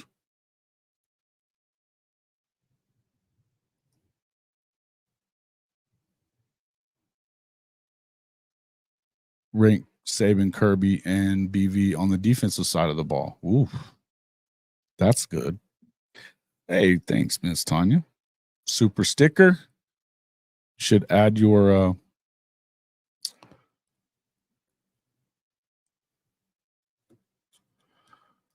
yeah, it is frustrating. What's up, T? Thanks for coming in. Tanya, if you gotta give us your rankings there, do you think Jackson Arnold leaves after the bowl? No. Why would I think that? Why do you think that? Who is this guy? Who's this guru that's asking this question, guys? Y'all know him?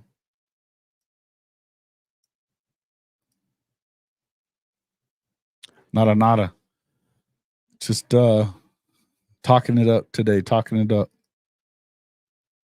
Yeah, who is this guy? Who is the freaking guy? Yeah. Okay, Roy. Yeah, I'm with you there. Jeff ain't going nowhere, man. That's dumb. Love back. All love back. Yep. Yeah, Jeff ain't going nowhere. He's the reason that they kept, or that, well, I don't think it was just that reason, but, Seth Luttrell, that was purely for Jackson Arnold. He's a troll. Good. Bouncing. Boys, y'all know what to do with them.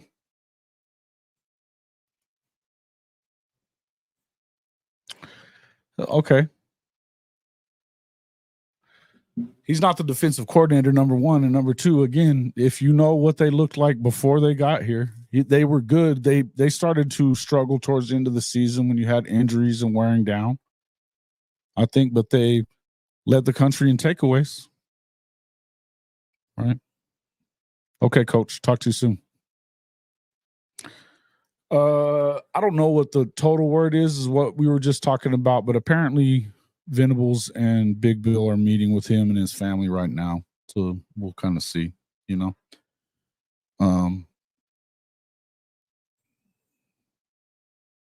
Yeah.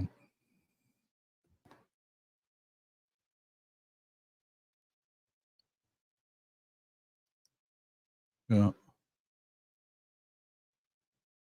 Yeah. Look, I mean, it should have been better. It should have been better, but it's also young defense. They still haven't, defensive line wise. I think they started off where they were getting more pressure. They didn't get as much pressure on the quarterback at the end of the year. Kind of one of those things, Isn't that the same thing? Trolls, Shorthorns, same thing. Tawi for left tackle. Let's go.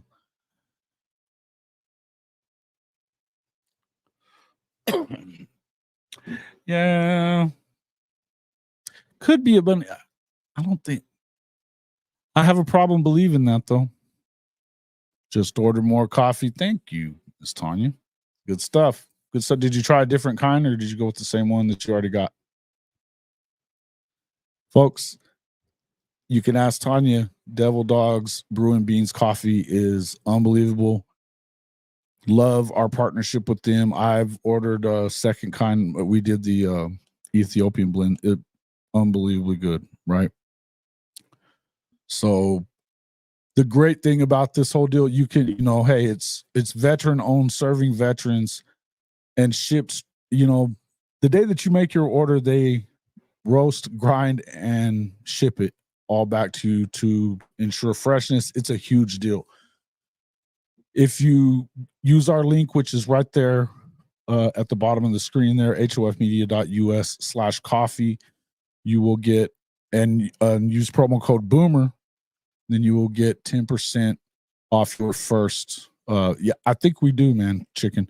You will get 10% off your first order, and then always get free shipping using our stuff there too. The beautiful thing about this whole deal, and this is the thing that matters the most to me, 5% of every order, every sale goes to the Wounded Warrior program, which, no, we shouldn't have to tell anybody that how important that organization is for our wounded veterans. So if you're a coffee person, jump on there and check it out. They have amazing stuff. Even you can buy a mug for our podcast, and it says, I don't know if you guys can read that there. Yeah, you can. 6 a.m. Texas still sucks. Any time of day, Texas sucks, but that works out good. So you can also get that in there as well. Robbie, welcome to the show. Shout out to Buc-ee's. Yes, shout out to Buc-ee's. Love it. Look, I think that it's going to be, I think defensively you're going to see them get better, right? You're going to see them get better. And I think that you could only get better. There's a few kickers that they've been looking at. I was hearing that Adam Vinatieri's son is in the portal. That couldn't be bad. Greatest kicker of all time. Bring him on.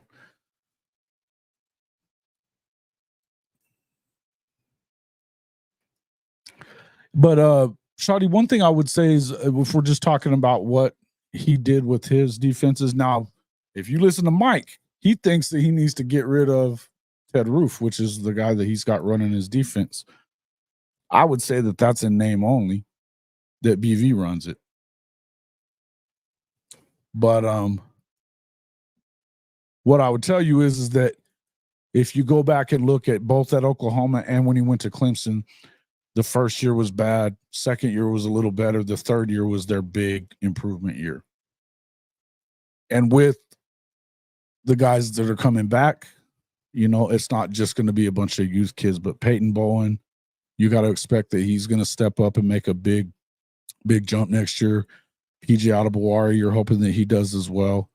I think it's going to be a lot better. Yeah, you can get your order before Christmas. Generally, it takes 4 or 5 days, maybe at the most, generally. Now, with Christmas, but I think if you get in there now, you're good to go. Yeah.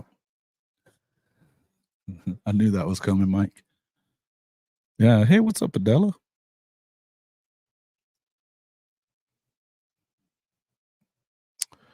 Yeah, aren't they coming? I think they both are. Yeah. I think they both are. Carson Beck was good this year, too. Free shipping every time. Every time. Absolutely.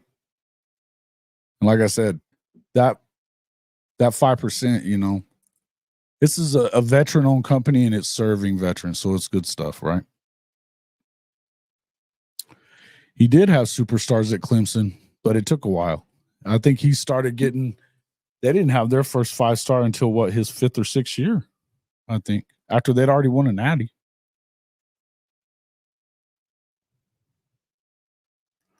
I think that has something to do with it, too, and I think that you're going to see less of that with Seth and his play calling. You didn't see a ton of tempo with him at the places that he's been coordinator or head coach. Even at North Texas, they weren't doing a ton of tempo there. I think there's a call for some of it sometimes, I think. But also, you've yet to see a real spread aside from the Oklahoma 2000 champions, a air raid attack that's won the national championship. Nobody else has done it. A true air raid like Mike Leach or whatever. So, something to be said. Glad to see you, Miss Adela. Time and bodies. Absolutely. Bodies is the yeah. Thankfully, you've got the 6 blue chip guys in this recruiting class that you should be getting, led by, of course, David Stone, Jaden Jackson, Nigel Smith. You know, those guys are studs. And then Danny Okoye. Yeah, Chicken's in here. He's been in here. I think he's driving right now.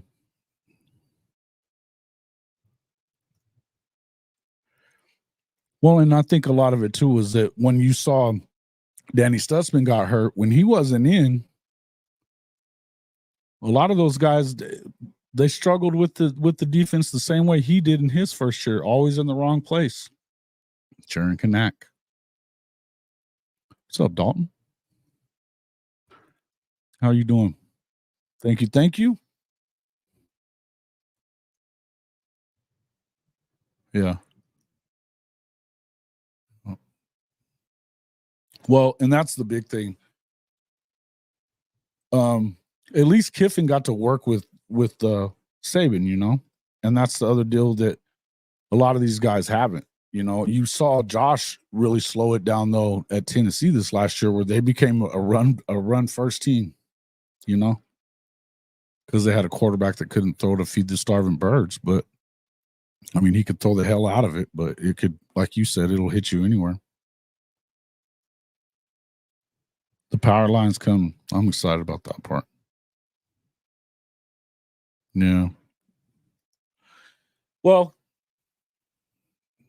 there's a question as to what's going on around there. Why is he not recruiting the way he should? And, you know, for putting that many guys in the NFL, you would think it'd be a shoo-in to win all these guys. There's something going on, and you shouldn't be losing the guys that you have either. Doesn't make sense. Look, possibly. Look, some of these, and kids these days are different. Kids these days are different than in my generation, the generation before that. They get softer every year.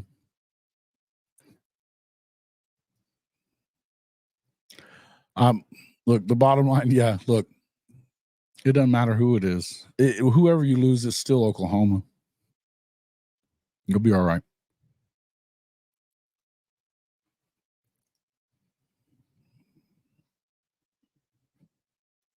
Mm-hmm.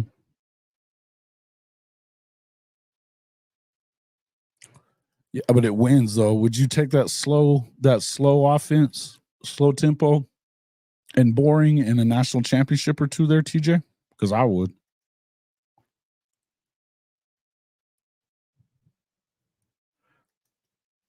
Mike, I don't think he was stuck at guard here. I think that they played him here because they had a need, and he was he had the ability to do it right now. I think he was going to move to tackle.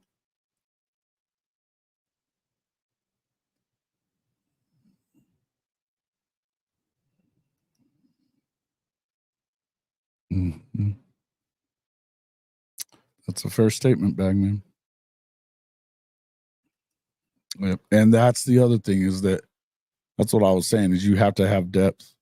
And that's what it's taken the most time to do is building that competitive depth. They played 30 guys early in the year, but by the end of the year, they weren't.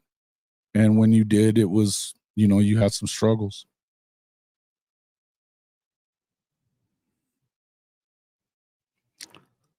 Yeah, that's lost on kids these days, John.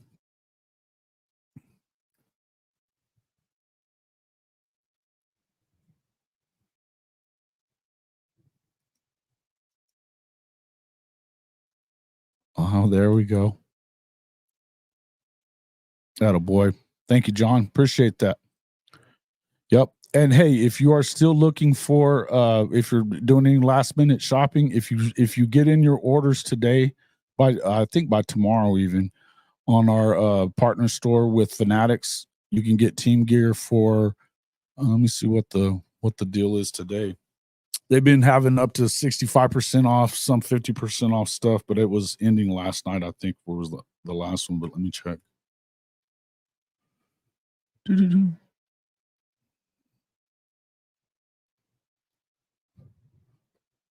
Yeah, so it's still 50% off until tonight.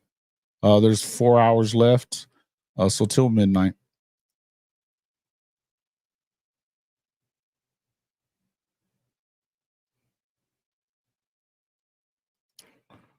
Yeah. Yeah, the thing, I think that it's the whole deal with the transfer portal opening up this early, during bowl season is hurting a lot of that kind of stuff to where that's when you know that the bowls really don't matter to anybody anymore. That's why they're up in the playoffs to 12 and all that other stuff, right? Mm-hmm.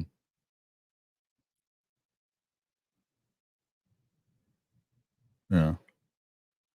Well, I still think you're gonna have to fill in some of these guys until you get that depth we're talking about. I mean, you can't afford to. You can't just not do it when you're headed into the SEC next year. I mean, if you thought they were getting tired at the end of this season in the Big 12, imagine what it's going to be like next year. Something you kind of have to do. Yeah, I don't know. Hopefully that they get Green back, man. Hopefully they get him back. That's the hope.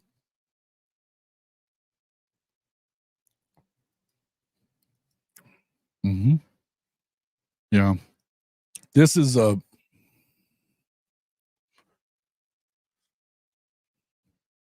I don't think that this is a kid problem though. I think that this is NCAA coaches. This is the game that they've given to you.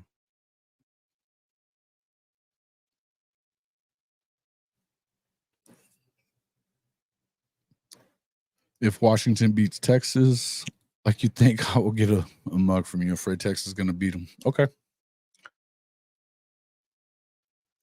They're not. They're not. I think Texas is a lot better football team than they have been. I still think that they are vulnerable and they've played two teams this season and really could have lost a bunch of other games against much worse teams than Washington. 12-team playoff is ridiculous. Why not? Why?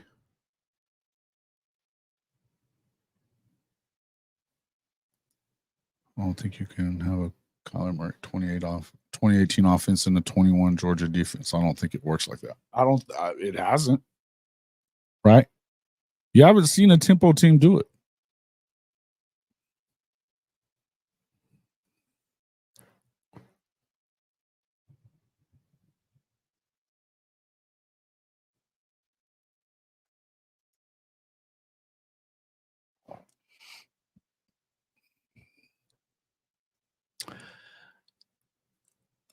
Bagman, I really like this statement. I don't know that I necessarily agree with it for Big Bill, But I definitely agree with the direction you're headed in there. This is the Mike Leach way. He's a Mike Leach guy. Lincoln is the same way. Same with freaking Alex Grinch. I never understood why they recruited like they were still at Texas Tech or ECU or Washington State. Never understood that.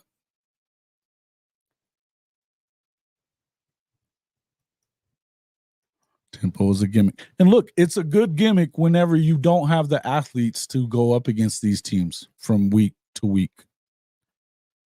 Oklahoma doesn't have that problem. You can get those guys. You're never going to get them at Tech. You're never going to get them at ECU. You're never going to get them at Wazoo. But you're also not exactly complimentary football. It hurts you. Situationally, it can be fine. Yeah, look, it all depends on, you can game plan for one. Yeah. It's just 2 buys. 2 teams that are going to have a bye. Number 1 and 2.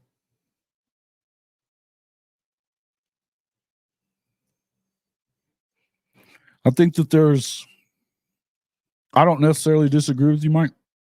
I think that it's hurting the regular season if it's hurting anything. Putting the importance on some of the games in the regular season that right now matter.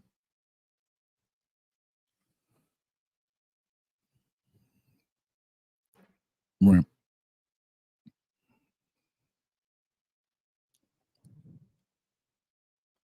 Sure. No. And I think you just have to look at it a little bit different now, John. I think it's just a different deal than it used to be. Now you look at it as, look, this is like another spring ball.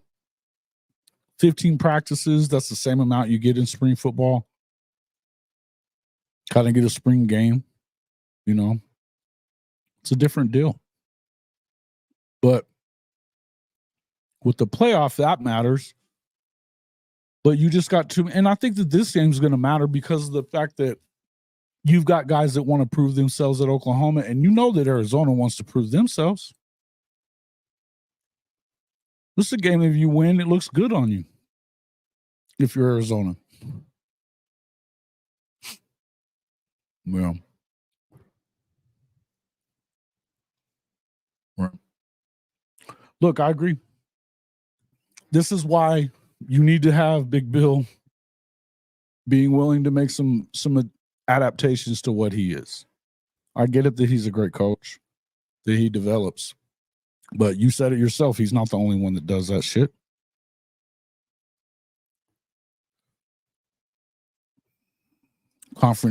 Only 2 of the conference champions are going to get that bye, though. See, here we go with that. If you're one of the top 12 teams in the country, you should be able to beat the number 1 guy.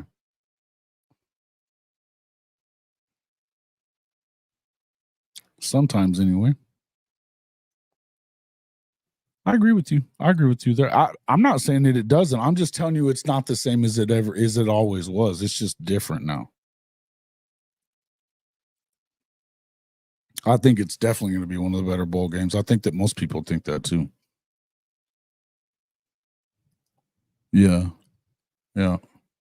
But I agree with that part of it. It's definitely, it helps with that. Yeah, you've got the wild card game. Correct. I agree. That's not happening yet. I think they're going to have to. I think that they're going to have to break off on their own, though. The non-Power 5. They're not just going to kick them.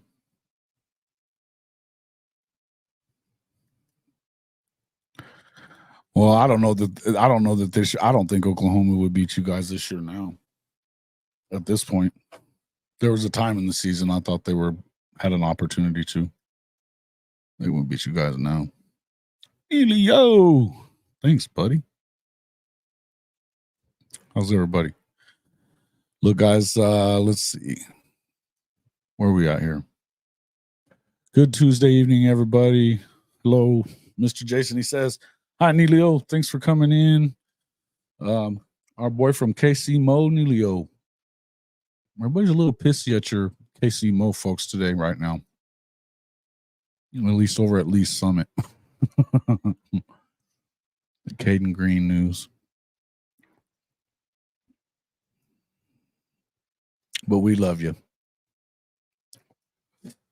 Been a kind of rough day, though.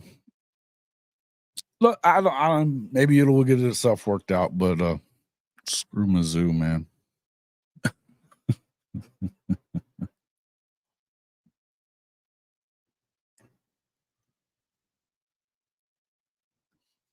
Let's see. What else we got?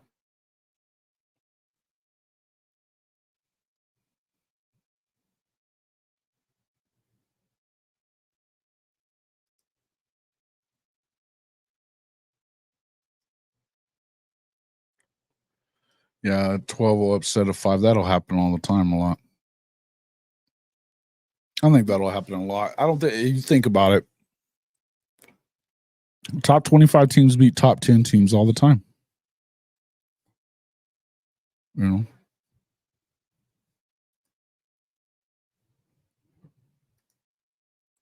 I think I agree with this. I think that's the right statement. You've got to slow it down, because if you don't, even if you're scoring a lot, at some point you're going to wear your defense out. That's why running the football is important. Yeah. And I agree with that. I still feel like that's not a really sustainable thing. Do you? I mean, I don't think that's something that's going to keep going on forever, because number one, I don't think Drink can keep on winning forever. But it's not getting easier in the SEC. It just got harder. So, I am too. I'm with you there. It means something to me. Yeah. No, I agree with you. I agree with you a lot on that deal, John. Same way, but I just feel like this is one of those situations where it's just, look, the landscape of college football has changed significantly. It's going to look a lot different next year too. Imagine not being in the playoff next year. How insignificant that's going to seem to everybody. There's still money involved in it, everything else, but I don't know what it's going to look like. None of us do until we're there.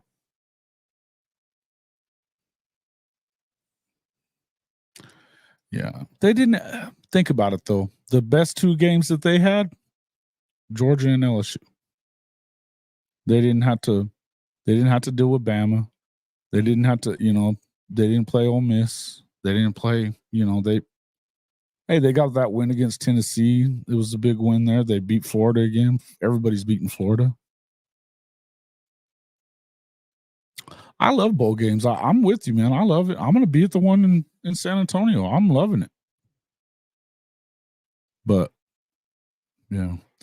Tempo is, I don't know that I wouldn't call it a complete gimmick. I think that it's something that you use expeditiously, though. It's not something that it shouldn't be your bread and butter. If you're a program that can recruit where OU should be recruiting, USC should be recruiting, Georgia, Bama, right? Ohio State.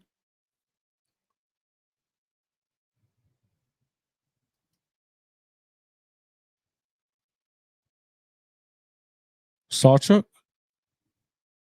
I didn't see. Is it Sawchuk or was it Freeman?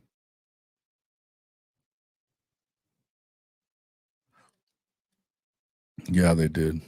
A thicker kicker. Even there, they shouldn't have. Yeah. Yeah, I'm with you there, Mike. I agree with that.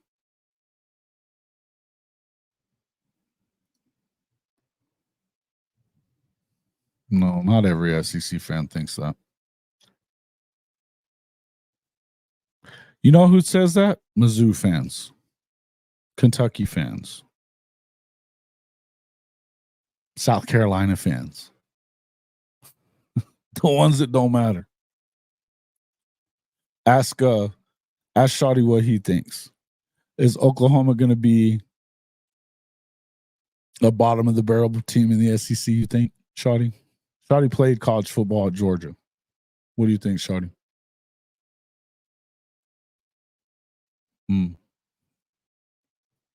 Freeman, huh?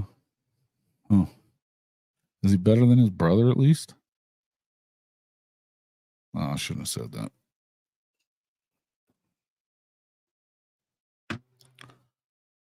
A&M, yeah, they're saying shit like that when they suck.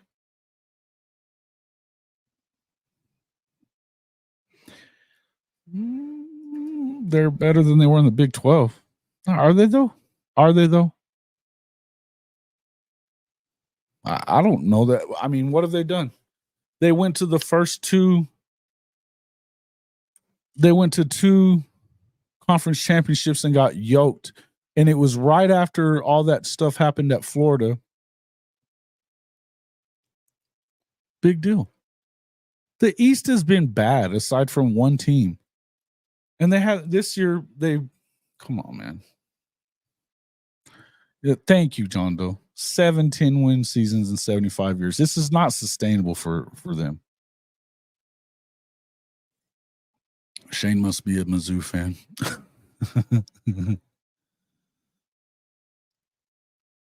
Yeah.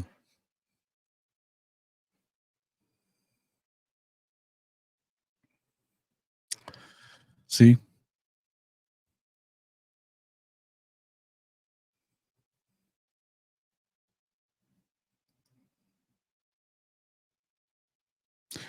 Facts, yeah. I like him. I wish he would run up the field and catch punts. They're not better. They're the same.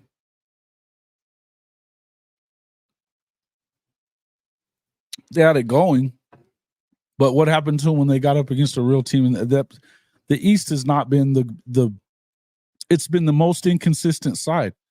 And I mean, Florida has been, they've been good a couple of years and mostly shitty. And then Georgia, they've been doing their thing lately, but before that, they weren't great. You know, Tennessee's been a dumpster fire. It's just been bad. Come on, Mizzou got lucky. It's not gonna be like that. I mean, go and look at Mizzou's schedule or Mizzou's record against Oklahoma. It ain't gonna change.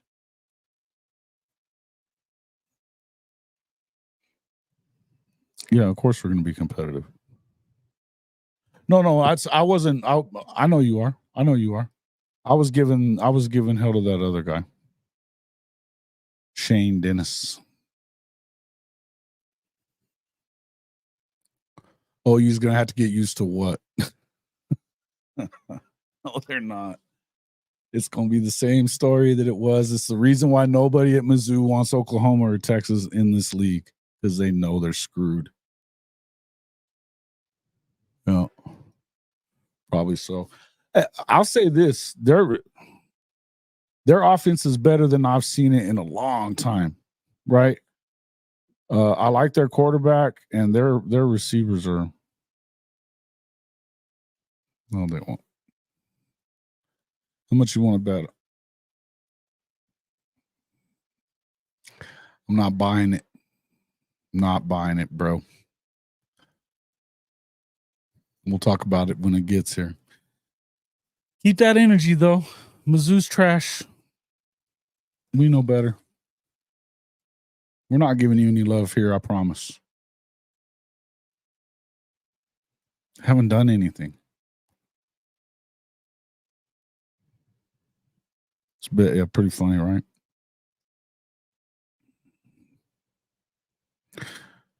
Make sure to hold on to that one.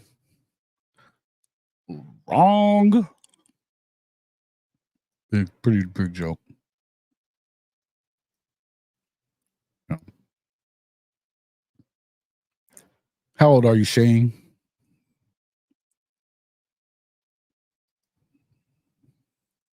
Agreed.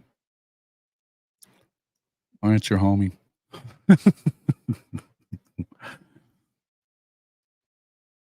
I do think the one year had James Franklin, the quarterback, was a really strong team. When was that? Oh, I didn't even realize he played there. James Franklin played there? Huh. I didn't realize that. Well, I knew he had coached at K-State and all that, right? You're 60 and you just call me a homie? Come on now. I think that could happen, Mike. I think that could happen. More H-back tight end spot. I think you're going to see a lot more. Mike Wilkerson's been talking about that a lot too.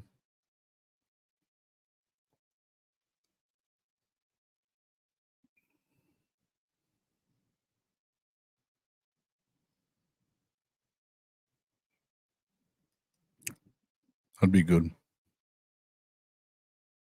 I'm trying to remember who you're talking about then, Neilio.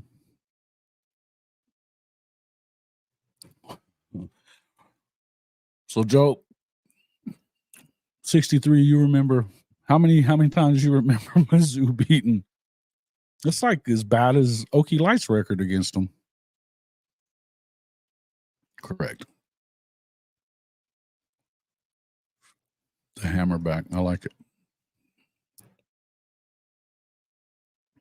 I remember that too. Yep. Under Ron Prince. Mm-hmm. What happened with Ron? What? He just wasn't the guy or what?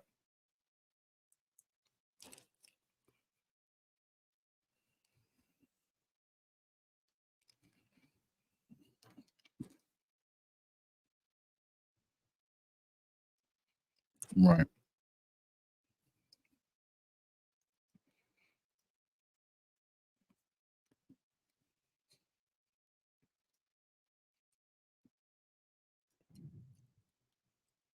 Mizzou Pinnacle was 2007. What'd they do then? Was that the year that they Brad Smith and those dudes? That sounds about right. They were pretty good.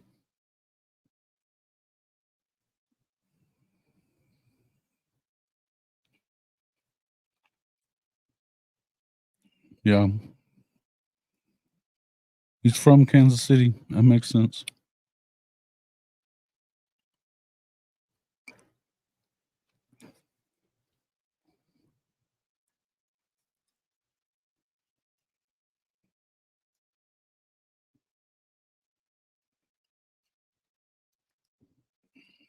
There's that.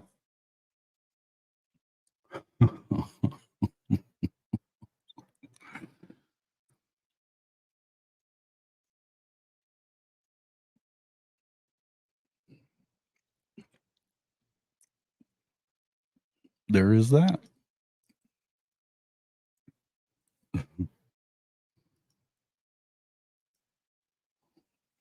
You walked into the wrong room there, Shane. All right, boys. Been at 2 hours. I'm going to call it a calf rope in here. Appreciate everybody coming in.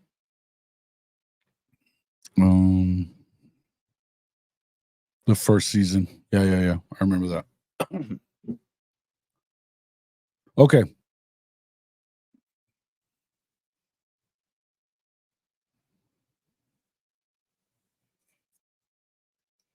Now I want to know what this is. When was it OU beat Mizzou 62-14 in the Big 12?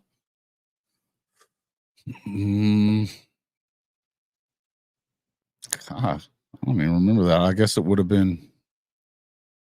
Seems like, man, I'm trying to remember. Yeah, Mizzou and their new arch rival.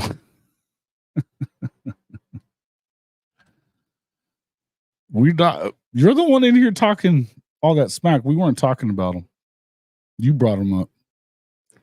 We're just letting you know you're not on that level, bud.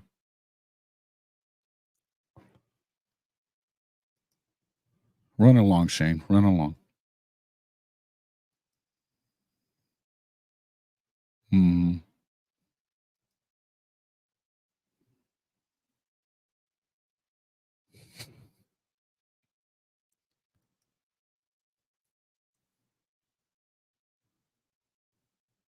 I remember that.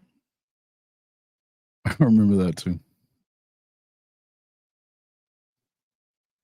Yeah, 07, 08. That was the conference championship year. Waxed. Even with Brad Smith and Justin Smith, waxed.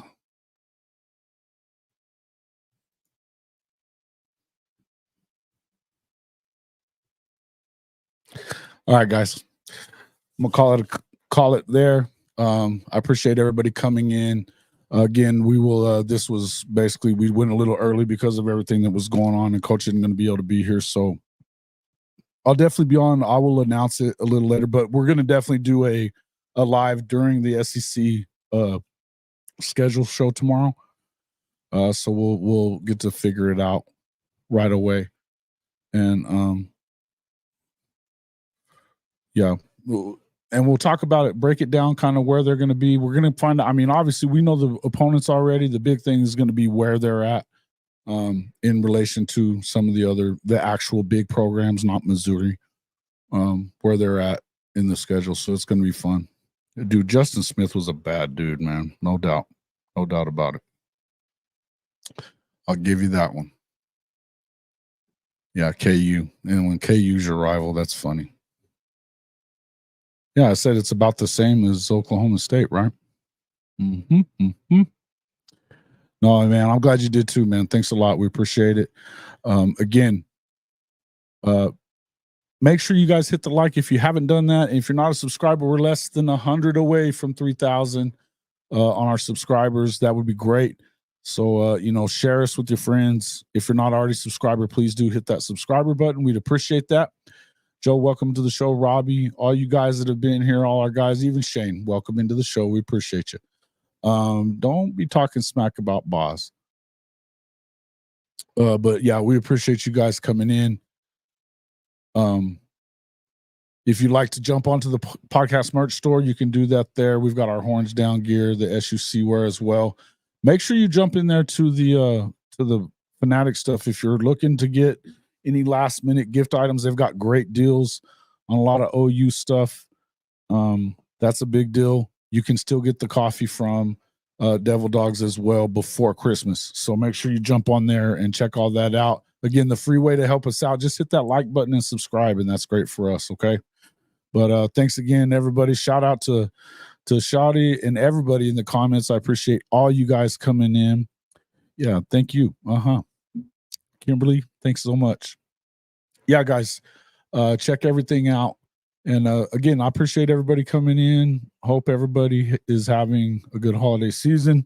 Hey, we got a lot to talk about here over the next couple of weeks. We're not very far. We were, 8 days away from National Signing Day.